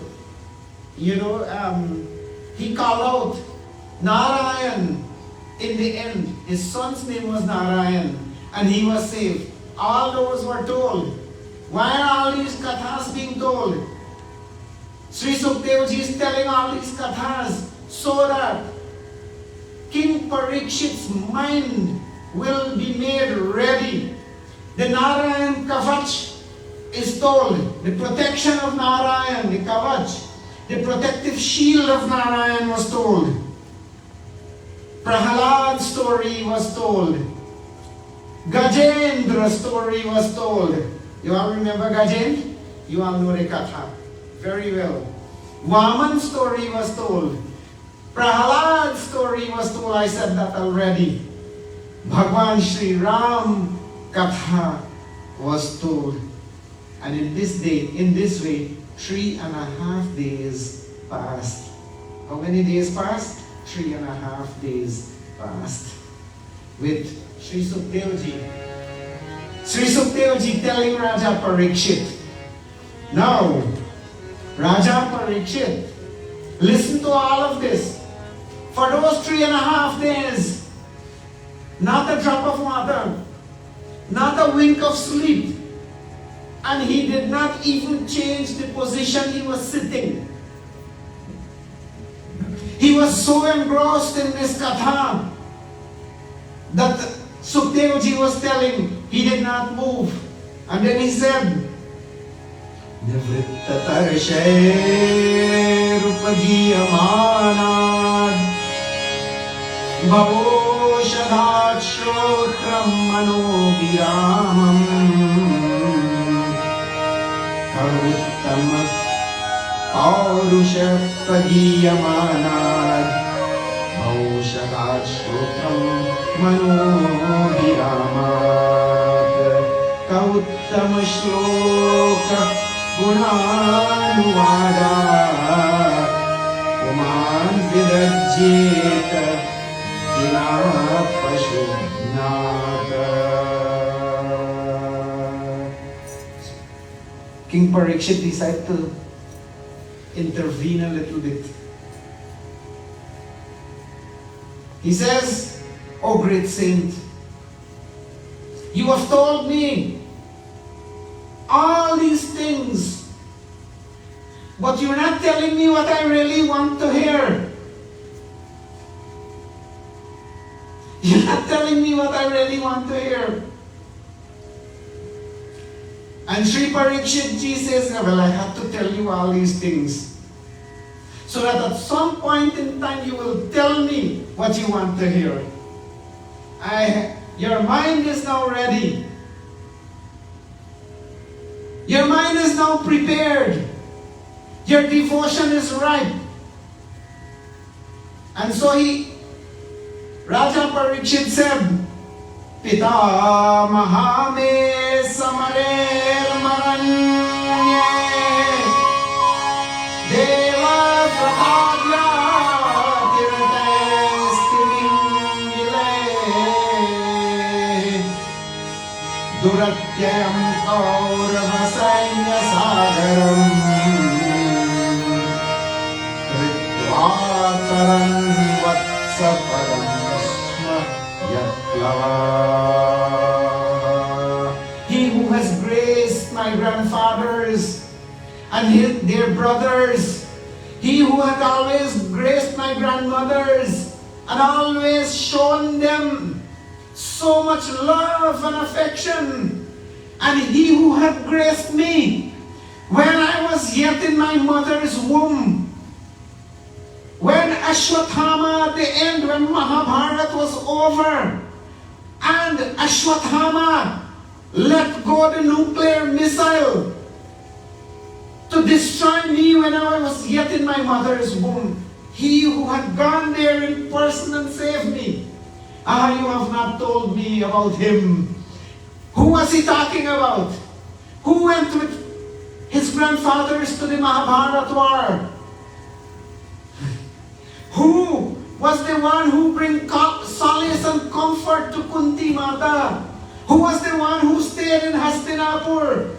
Raja Parikshit said, you tell me about all the incarnations, but the one who had done most for my foreparents, my grandmother, my grandfathers, and the one who with the Sudarshan Chakra entered into my mother's womb and saved me from the nuclear missile. Tell me about him, Prabhu. I want to hear about him. Hey! Raja Parikshit pleads. He pleads with Sri Sukdev Ji and tells Sukdev Ji, now I want to hear. I am ready. I'm not hungry. I'm not thirsty. I'm not tired. I'm not fatigued. I'm ready now to listen to that Uttam Purush, that Sri Krishna, who has been the savior of our race and our people, the one who had shown tremendous mercy and has spread his love and the fragrance of joy and happiness among us. Even in times of misery, nobody felt like there was a war going on. Nobody felt like there was misery because he was by our side all the time. Tell me, I want to hear about that Krishna. I want to hear about him. Yada yada hi dharmasya glanirvarati bharata avyutana dharmasya tarakmanam srajamyaham paritranaya sadhunam vinashayascha dushkritam dharma sanstarpanarthaya sambhavami yuge yuge. The Supreme Bhagavan, who is so gracious, who is so merciful, who comes down upon this earth again and again for his devotees. I want to hear about him. I want to hear about this Ek, this Bhagavan who is Advitiya, this Bhagavan who is one and only one, who is without a second, who is before the concept of time, and who will always remain here. I want to hear about how he came, how he embodied himself forth and came on earth as Paramatma Shri Krishna. Goswami Tulsidas tells us. He says that Krishna could stay in Vaikunt. He tells us that Krishna can stay in Golok Dham. And people like Ravan and Kans and all of these, he can just destroy them. Staying right there. But Bhagavan has come. Why he has come? Goswami Tulsidas tells us. Ram Siya Ram Jai Jai Ram Siya Ram Siya Ram Jai Jai Ram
Parikshit expresses his desire to hear about that Supreme Lord, who does not need to come in this world to get his work done. Ravan, Kans, all of them, he can just give them heart attack and finish them. But Bhagwan comes, Goswami Tulsidas says, he comes for his devotees. Not for the wicked. For his devotees, those who love him, he comes down here. He comes down that although he is Vishwarup, although he is here, there, and everywhere, he pulls all of that together and he comes in this world. Kans and all of them, those are only excuse. Only excuse. So the Leela is played out. Kans' sister is getting married, Devaki. You all know the katha, right? Every Janamashmi you hear it. Devaki is getting married. Kans was so happy his sister is getting married. He's driving her chariot. They're having a nice time, And then all of a sudden, a voice was heard. The one who you were driving so happily away, her seventh issue will be the cause of your death, O Kans. Can't stop the chariot. Who is it going to kill me? I am the king here. And you all know the Tatha. Devaki was dragged down and Devaki's husband begged, and they promised that, listen, we're going to bring all our children and give them to you. Isn't it so? You all know the Tatha. And so one after the next, 6 children of Devaki who were placed in prison, they were all murdered by Kans. The 7th one, Bhagwan decided to send Sheshnag. Sheshnag in a previous incarnation was Lakshmanji. You all know that? Sheshnag, Lakshman. Why is he called Shesh? When this entire material for the entire cosmos comes out of Bhagwan's body, that which is Shesh, in the form of a Nag, that which remains and is in reserve, the power that is in reserve, like the United States, how much oil they have in reserve? Bhagwan too keeps a lot of materials in reserve. And how he keeps them? He keeps them in the form of Shesh, his own confidential brother, Sheshnag. And in an allegory, he is seen lying down on Shesh, who gives him comfort and solace. Shesh tells him, "Oh Bhagwan, when I came as Lakshman, I was your little brother. And when I wanted to do something, you used to give me that kotai. You used to look at me harshly. I wanted to put Parshuram in his place and, you tell me not to do it. King Janak was embarrassing us. I wanted to stand up and tell him a piece of my mind and you tell me to sit down. When we went into the forest, I wanted to burn up the ocean and you tell me stay quiet. When we went to Lanka, I wanted to use my powers and just put Lanka totally out of this map. And you tell me, remain within your Maryada, remain within the confines of decorum. But this time, Prabhu, you are coming as Krishna, and I want to be your big brother so that I can boss you around a little bit. And Bhagavan said, okay, so be it. And so, the sixth Garbha pregnancy, so to say, of Devaki, Yogmaya was instructed to take that child from Devaki's womb and placed that child in Rohini's womb. Long ago it used to look impossible. Nowadays the doctors and these specialists know how to do all these things today.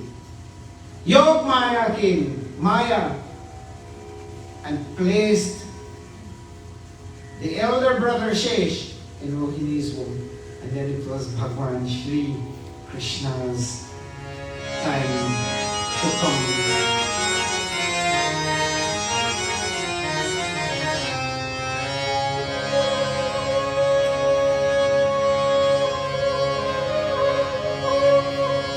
Tamadbhutam balakam bhujekshanam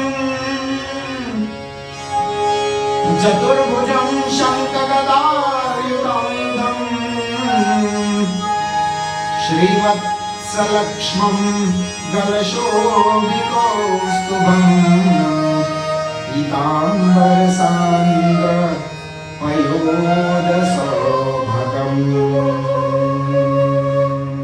Krishna Hare Shama Hare Krishna Hare Shama Hare Radha Govinda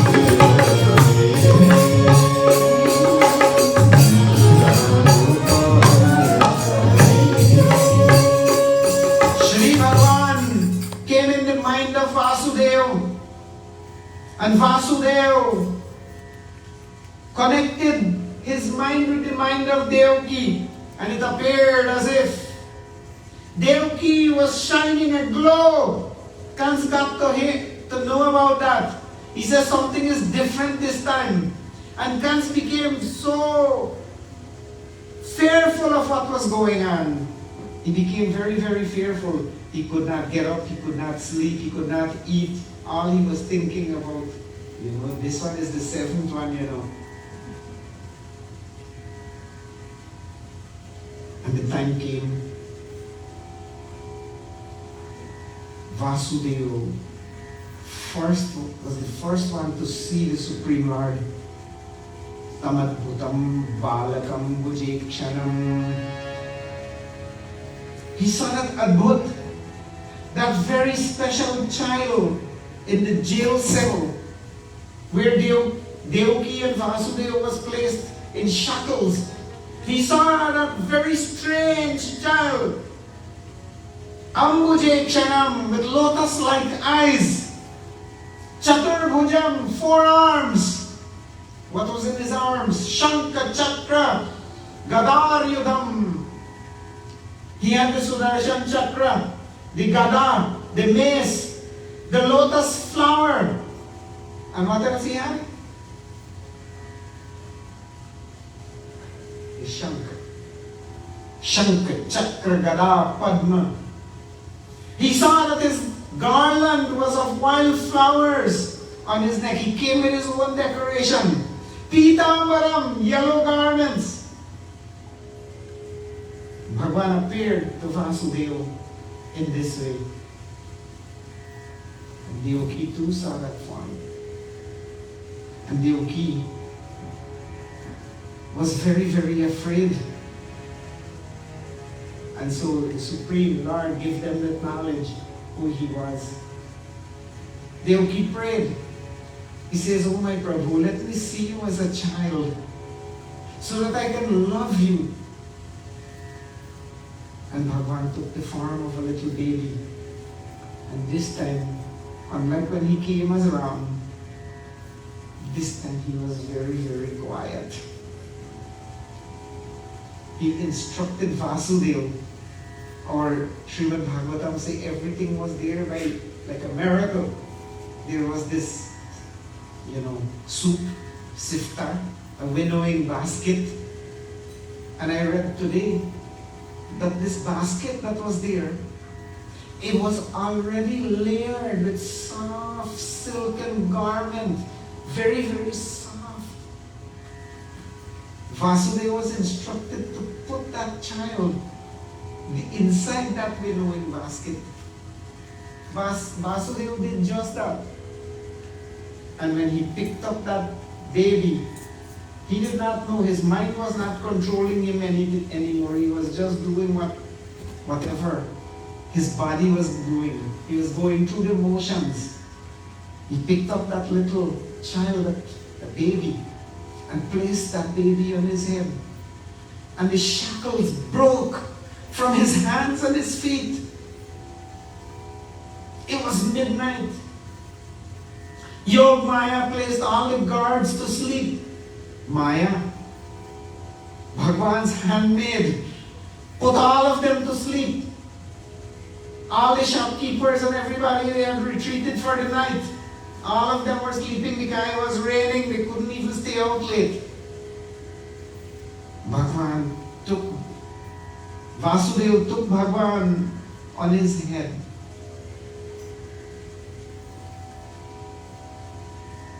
And as he walked towards the door opened up. When he passed the guards, they were snoring. As he entered into the open, the rain was falling all the time. It was raining. But Vasudeva did not feel any water on him. What was happening? He did not know. But the Supreme Shesha was covering them like an umbrella as they walked. He walked. He was instructed to take this child to a far-off village. He had to cross the river Jamuna. And remember, it was raining. It was Shravan Bhado Mas. It was raining and the river Jamunaji was coming up. Vasudeva didn't think that he was going to get drowned. He walked. He walked through that Jamunaji. And Jamunaji raised up Bhagwan Sri Krishna's, he didn't get the name Krishna yet. Bhagwan's foot was dangling. And when the water reached to Vasudeva's mouth, Krishna's little feet touched the water. Jamunaji was pleased by the feet of Krishna. She subsided and made way for them to go. They went into Nanda Baba's home. Nanda Baba and Yashoda. And it would seem as if there too he had free passage. Everybody was sleeping. Even Yashoda was sleeping. But there was a little baby next to Yashoda. And Vasudeva was instructed to pick that baby up and exchange the baby boy for a baby girl. And Vasudeva took that baby girl back to the jail cell where he was imprisoned. When he went back to the jail cell, this baby was no other than Yogmaya herself who was playing that role. When he went back to the jail cell, what happened? The guards woke up. The gates closed. And suddenly, Vasudeva and Devaki were once again in chains, in shackles. And you know what this little girl did? She really bad, you know. She started to cry at the top of her lungs. She was behaving all the time. When she was next to Yashoda Maya, she didn't make Yashoda Maya, but in Kansa's prison, on top of her voice, she was crying. Kans came out and hearing the loud shrieks, he came there, sword in hand. He picked up the baby. Devaki pleaded, save this child. This child is a girl. What will she do you? But, Kans entertained some compassion a little bit. But he said, no, I'm not taking any chance. And so he swung that little baby. Baby let go from him. And the Divine Mother appeared in her 8-armed form and said, Kans, You were trying to kill somebody else. The cause of your death. He who will bring about your end is safely somewhere else. Kans was enraged. He was enraged. His henchmen also advised him, go out. And wherever there are newborn babies, kill them all. Kans had a lot of good rakshas around him, and he sent them out. On the other hand, in the other place, see the mischief Bhagwan like to make. He's called Chaliya. Right, Pranamji? Chaliya. Even when he appeared, he started to create his Chaliya. He came exactly midnight. When he was celebrating his birthday.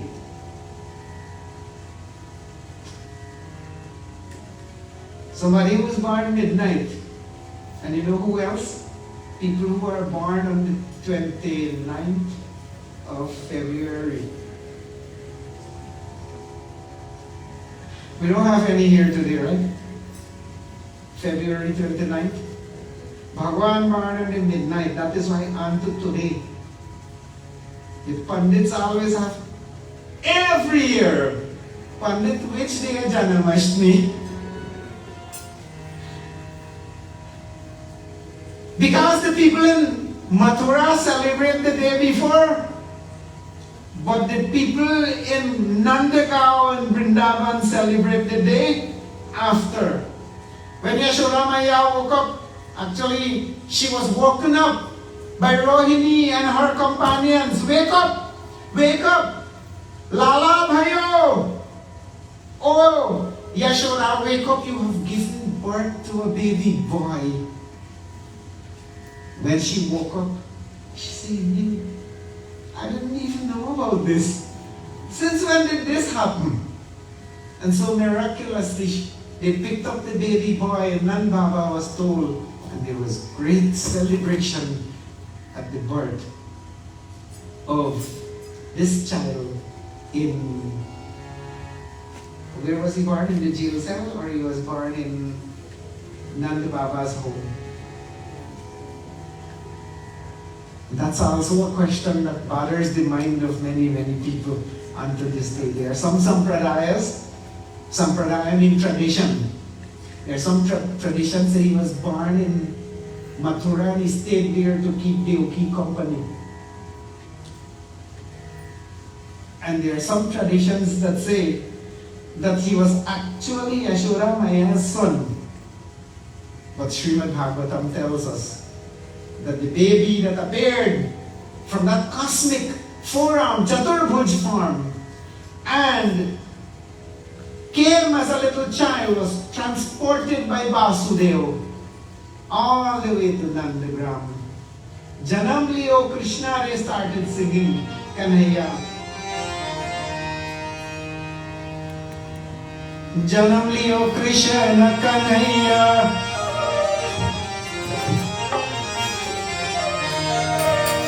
Janam liyo Krishna Kanhaiya, Bhogavata Bhage Banaiya. Janam liyo Krishna Kanhaiya, Bhogavata Janam liyo Krishna Kanhaiya, Bhogavata Bhage Banaiya.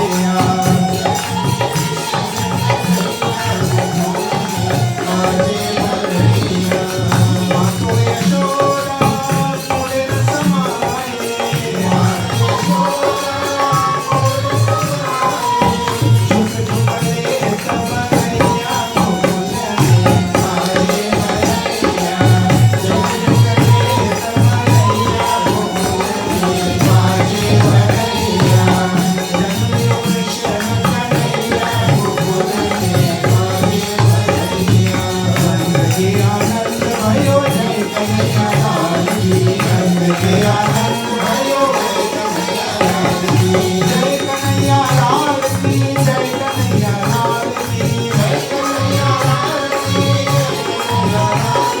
नंद के आनंद भयो जय कन्हैया लाल की नंद के आनंद भयो जय कन्हैया लाल की नंद के आनंद भयो जय कन्हैया लाल की. In this way, Krishna's coming was celebrated in Nandagram by Nanda Baba. And you know, I have been flipping the pages of our books, of our Shastras, to see how we should celebrate our birthday. Is there anything in our Ramayana to tell us how to celebrate our birthday? Is there anything in any of our Dharma Shastra that tell us how we must celebrate our birthday?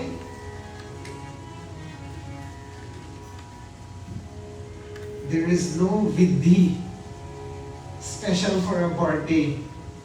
We have Janyo Sanskar, we have Vivah Sanskar, but we don't have Janamdin Sanskar. And so we celebrate our birthday by celebrating Krishna's coming, Krishna's birthday. The best way we can celebrate our birthday is to celebrate Krishna coming in this world. And so today, Mandir, you are so fortunate that on this day, you have heard, about Krishna's coming. You hear it every year, every Janmashtami night.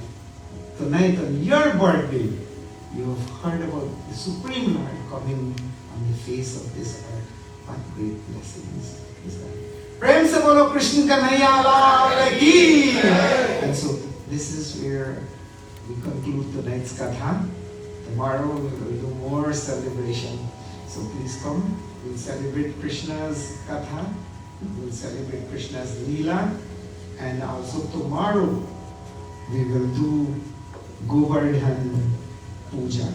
So those of you who would like to worship Govardhan Maharaj, you will also come here. This Mandir is very, very, very, very fortunate.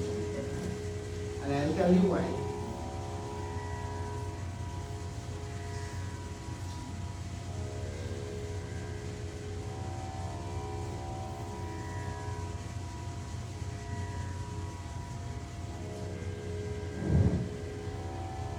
Because Bhagwan is in this Mandir always as Govardhanji. See, his mouth is open.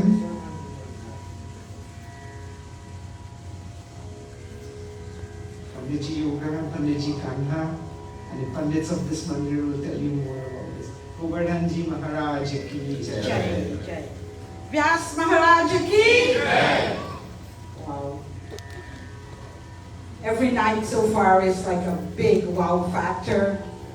When we listen to our Vyas, and listening to him, we don't want it to end.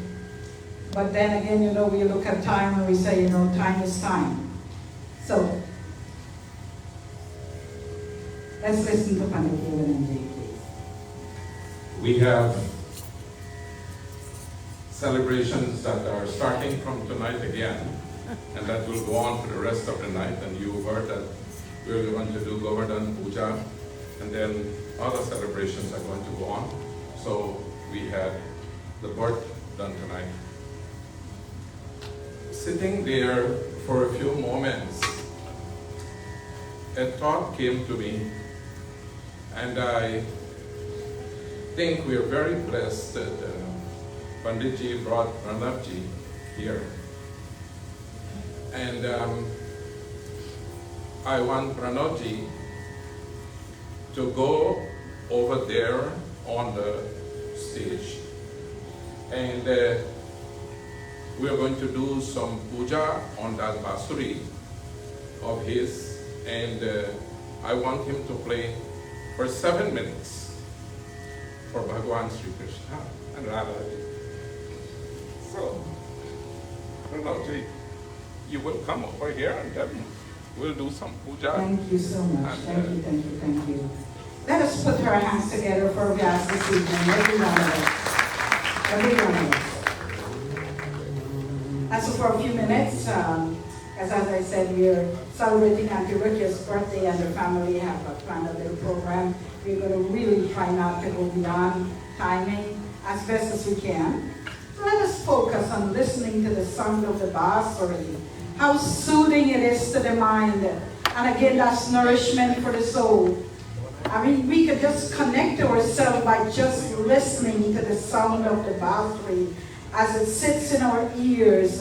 We can digest it and think how blessed we are all to be in the company of this divine soul that Pandit Shiva.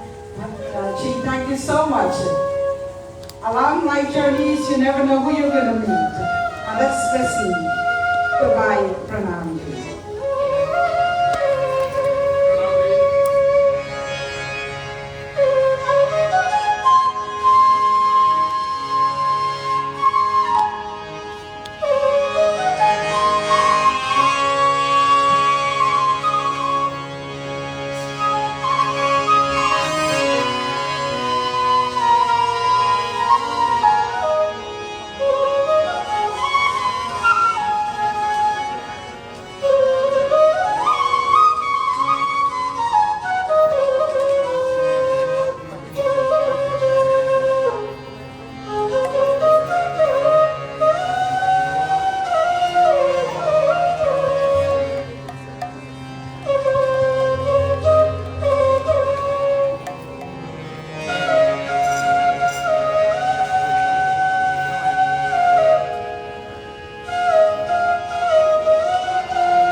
praise the Lord. Sri Krishna Chandra Bhagwan ki Jai. Wow. This evening, I feel like we were all just transformed. And I said, this world is such a beautiful place. Like, we are all transformed, thinking in our mind that we're here to celebrate Auntie Rukia's birthday, but truly listening to the Basari. Oh my God. Definitely. Definitely. That's a moment where you get very emotional. Very, very emotional, and tears can be flowing from your eyes as well. Because this is something, my dear brothers and sisters, it doesn't come our way that often. And even though we are here to celebrate the birthday, Auntie Rukia's birthday, knowing and listening to our guests that our Bhagwan Krishna coming into this beautiful world just for his devotees. And the question is, how are we related to Bhagwan Krishna? I always tell my friends and everybody else that that's my Bhagwan. Because that's how I connect with him. So thank you so much, Maya. Thank you. God truly bless the fingers of your hands. Through the Basari, you bring such soothing sound to our ears. And there's no word in our mind that we can express how we literally feel. It's hard for us to do that. Devotees, thank you for your patience, and you went a little bit about time this evening, but just to let you know, this Bhagavata Krishna is very special to us, and we've watched his miracle over the times when there was no tiles on this floor, when this place was all quite desolate, and two crates were standing on that wall. And I took off the areas in which I can see their faces. And both Radha and Krishnaji were standing on that wall. And we built this asana. And I asked them, when are you going to go there? And, only happening through their grace and their blessings. And so, this realization is only theirs. So today, I felt very, very, very privileged that Pranalji is here. And Bhagwan Sri Krishna, I just wanted the Basari to energize his Basari. So with these thoughts, I wanted that to be done. And before I give Indiji back the microphone to take us into Aarti, we have Madanji with us here this evening. And Swamiji, Swami Prakashanandaji visited New York recently, together with Bhaiji Lake, Bhaiji Krisho, and Bhaiji Adesh. We realized Swamiji is building an ashram in Guyana. And that ashram that he's building in Guyana, Swamiji has a great track record for Hindu education, which he did wonderfully in Trinidad. He took funds from Trinidad to Guyana and purchased a piece of land there, and he built a beautiful ashram there. And I feel that as Guyanese, we need to recognize Swamiji's work and encourage Swamiji's work, and so to contribute to his ashram there in Guyana. And we need to take very care and great importance to what is going to happen to Guyana in the very near future. Whenever a country is growing economically, remember that. Whenever a country is growing economically, a lot of converters would be drawn to that country. And they would be very quickly converting people. And we need to be very careful that if we don't build our foundation, then we are going to lose our people. We're going to lose the majority to other religions and denominations. So for that reason, we need to get up very quickly and support work that is being done. You can feed people, you can give them food how much you want, but next day they will go to toilet and your food is done. That's okay. You can feed. Those who are feeding, feed. But unless we educate our people on their dharma, this dharma is not going to last. Swamiji is doing that, and like I say, he has a tremendous track record, and for that reason, we need to support. I'm not asking you for money today. That's your business from here on. What we're doing in New York, we're doing a fundraiser in September 15th for that purpose. So Madam G is here with us, and if you guys decide to help in any way, whenever you choose, please reach out to him and the Chimera Mission. Once again, thank you very much, and Bhagwan blessings. Thank you so much, Bandaji. I'm just going to, a couple items, because since we're celebrating Auntie Rukia's birthday, and as I said, many years, it was 1954, July 24th. Many, many years ago, she came into this world. And the first set of people that were introduced to her, and I said this before too, her parents, and then the siblings. So tonight I'd like to call on the two sisters here, Auntie Noro and Auntie Lily, to say a few words. And after they're done, then we're going to call on the daughters and the son as well, Diane, Sadie, and Raju. They're going to come up and make their contribution. And then we have, well, after them, then comes the grandkids, right? So then we're going to listen to Divina and Sean after the three kids are done. We need to do that. We really and truly need to do that. So I'm going to turn the mic over to the two sisters.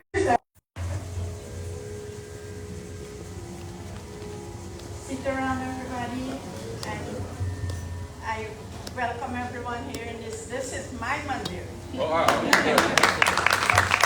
And I'm very proud of my sister to do her yajna here today. And Bahinji, happy birthday, and I love you very, very much. You are not only my sister, you are my friend.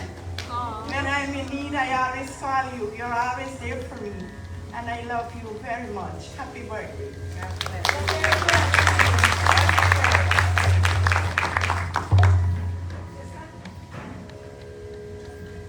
My dear sister, my voice is not that great because I have a problem with my voice. I lost my voice for 3 months. And my sister took care of me. She nourished me back to health. And I'm always grateful for her, although I'm the oldest. But she's like the oldest to me. And I love you very much, my dear sister. You are my right hand. And may God bless you, and you forever take care of us. Thank you very much. And happy birthday.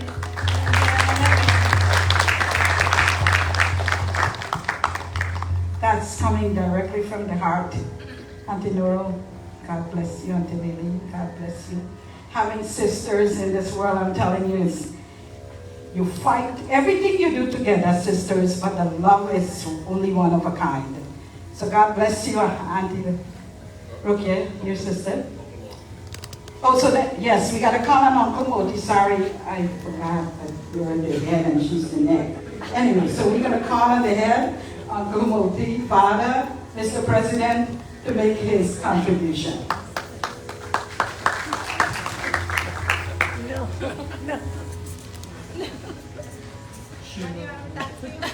Oh, she don't want me back nothing. Guys, let's hear it for him because she don't want me back nothing.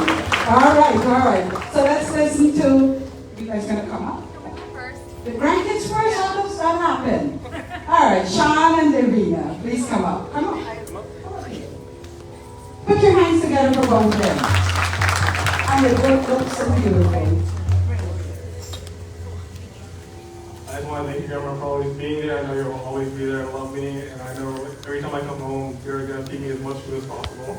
No matter what happens, I know you always love me. And I know that you're going to be there for me no matter what. Thank you, Anna. Hi, Grandma. Happy birthday, Grandma. Grandma loves to talk about how old she is, but I'm sitting here and I'm like, Grandma, you have so many years ahead of you.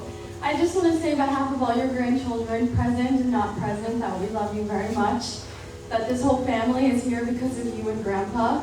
And you have our generation of our moms and our uncle, and you have us, and I can't wait to continue and go further and further. You do so much for our family. You love us, you feed us, you take care of us, and I want to do the same for you always. You're the best grandma I have ever had, the only grandma I know growing up, but you love me more than I think any grandma could. So I love you so much, and you deserve everything.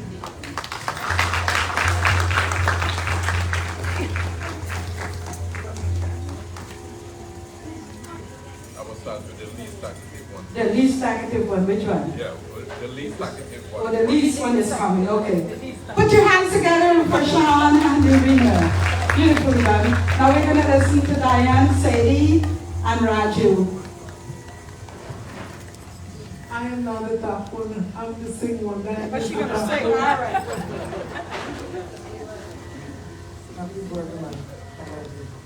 Thank you. I want to thank each and every one of you to come out tonight and share this special occasion with us and to wish my mom a happy birthday. I said I'm not going to cry, but with everything else, I have to. So I wrote my speech and I will say what I want to say to you, Mom. Hold on, the mic. You go by many names: Mom, Mother, Mom, Mommy, Amma, a sister, a Dharmapati. But for us, you're simply Mom. Today we want to thank you for the love and the support. No matter years past or how near or far we are, our hearts are forever connected. We are lucky to have you in our lives and more so grateful to you that words cannot express. You possess the considerate, unselfish, loving heart that you have, and even, sorry, I can't even see what I wrote. Few people possess it, the considerate, unselfish, loving heart that you have, and even fewer are willing to give so much of themselves. Thank you for your kindness and for being the wonderful, amazing person you are. With you beside us, I know we were truly blessed. We want you to know how much loved and appreciated you are. I know we are not the perfect family, but with love and unity, we stay united and strong. With you beside us, we can overcome all the impossible. We wish you a very happy birthday, Ma.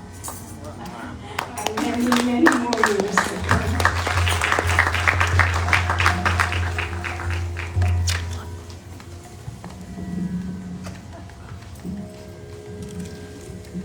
Put your hands together for Diane, Raju, Sadie,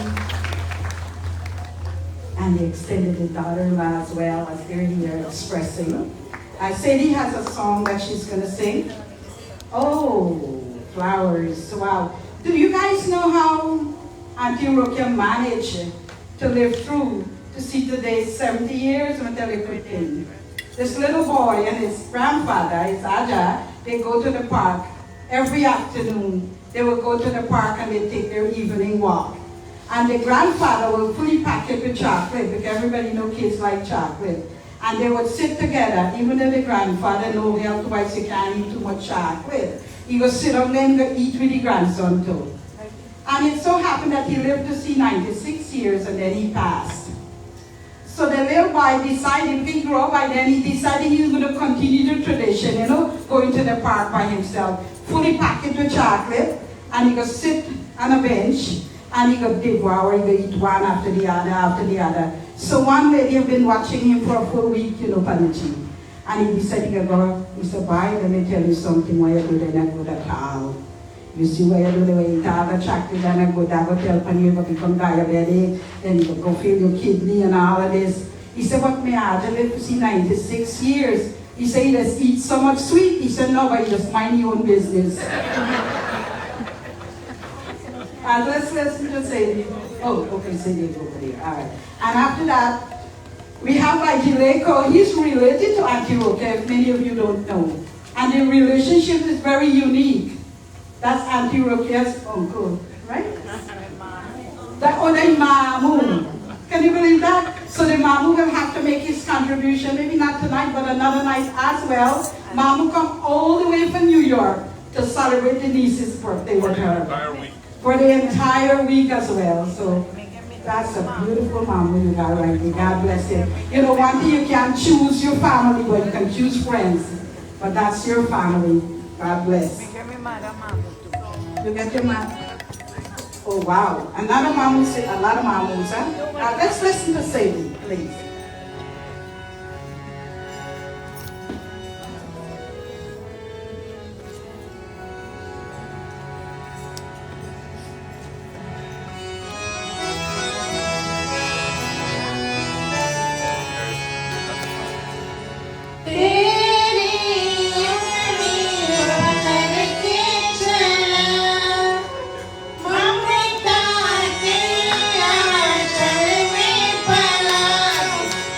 Hare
Wow. Put your hands again, once again, for Lady. That was beautifully done. Oh, Rukia, Mamu and Mami. Okay. Okay. This is Auntie Rukia, Mamu and Mami, and Mamu sit up front there too. So a lot of Mamus. God bless. This is a Florida Mamu and a New York one. You know, kids, my little granddaughter, that she really wants to sing happy birthday. Let's give her 1 minute, and then we're going to stand for RT. Everybody patient. Thank you so much for your understanding this evening. Thank you.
Wow.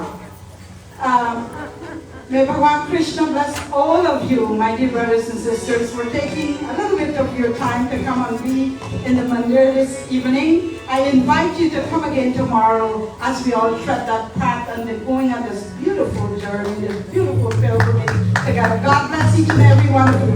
This family wants to thank you very, very, very much for taking the time to come. Let us all stand for our tea, please.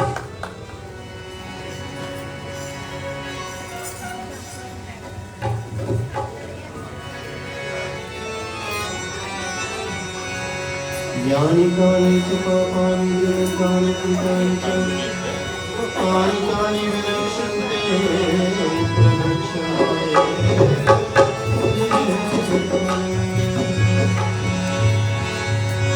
Bhagavat भगवान की है आरती पापियों को पाप से है तारती भागवत भगवान की है आरती पापियों को पाप से है तारती भागवत भगवान की है आरती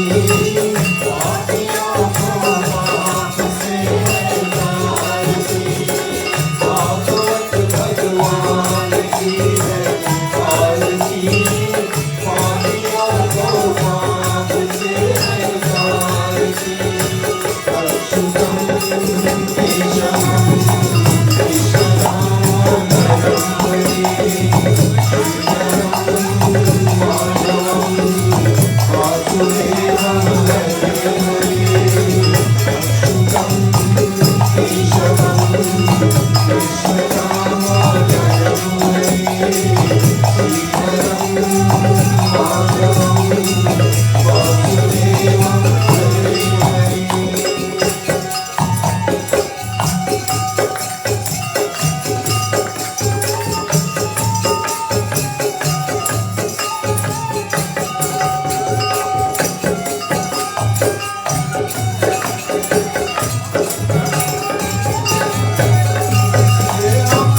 बोलो जय राधे राधे जय श्री कृष्ण बोलो जय राधे राधे राधे जय श्री कृष्ण बोलो जय राधे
नमस्तुते व्यास विशाल बुद्धे पुल्लारविन्दयत पत्रनेत्रम् येन त्वया भारत तैलपूर्णं प्रज्वालितो ज्ञान मया प्रदीप्तम्। शब्द गुरु ब्रह्मा गुरु विष्णु गुरुदेव महेश्वरा तस्मै श्री गुरुवे नमः। तस्मै श्री गुरुवे नमः। प्रेम से बोलिए राधे वृंदावन बिहारी लाल की जय। प्रेम से बोलिए भागवत भगवान की जय। बोलिए व्यास भगवान की जय। बोलिए सुखदेव महाराज की जय। बोलिए सत्य सनातन धर्म की जय। Jai Jai Sitaram. Thank you all very much. I was just telling Vyasji, if you all understand Bhagavata well, you would know that in 2 sentences, Vyas did 6 chapters of Srimad Bhagavata. Put your hands together for him. He's a genius. In 2 sentences, he did 6 chapters of Srimad Bhagavata. The disadvantage to me is that I would have loved to listen to all 6 chapters. You know, and despite the fact that I've read it so many times, listening has its own pleasure. So I just walked up to Vyasji and I said, you know, in Guyana we used to have 2 and 3 sessions a day so that we can listen to all the kathas. But people in these countries can only go to Bhagavad at night.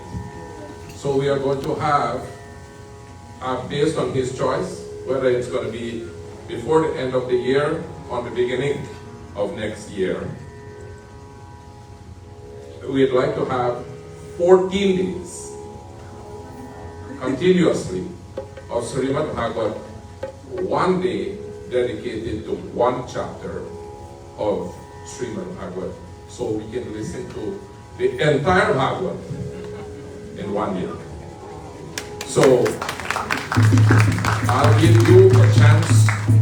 14 families will sponsor 1 night each. So thank you. Thank you so much, Panditji. Well, Arti and Shalaramrit is going to be coming around. Last night, I have to say that Auntie Rukia says take first thing. I was very disappointed when I looked at what we collected in the basket for Arti. I did tell you guys about the $1 and the $20. A lot of dollar bill was in that basket. Tonight, I'm humbly asking each one of you that we can do so much better than that. I am not asking you for a donation. Please contribute a little bit into that basket. I am going to put $100 tonight, and I hope that each one of you please contribute better than $1 for, not for my sake, but for your personal sake. God bless you. Get home safe. Participate with the food as well. The family time, each one of you. We'll see you tomorrow. God bless. Let me tell you one thing. One gentleman said one thing to me, and he said, if you go to a restaurant, they're going to give you a nice comfortable seat. They wash your hand before you eat. They feed you. They give you nice air condition. They play nice music for you. And when you're done, they wash your hand again. And then they bidakari, they send you away nicely. And he says, if all of that for $1, Hindus got to be millionaires. Wow, that's right, we said their Hindus got to be millionaires.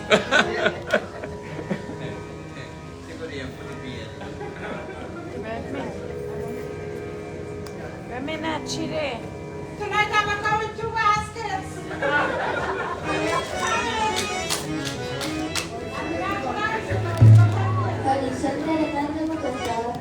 Hare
here, huh? But me put too bad here.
Happy birthday, Grandma, Auntie, Grandpa, Grandma.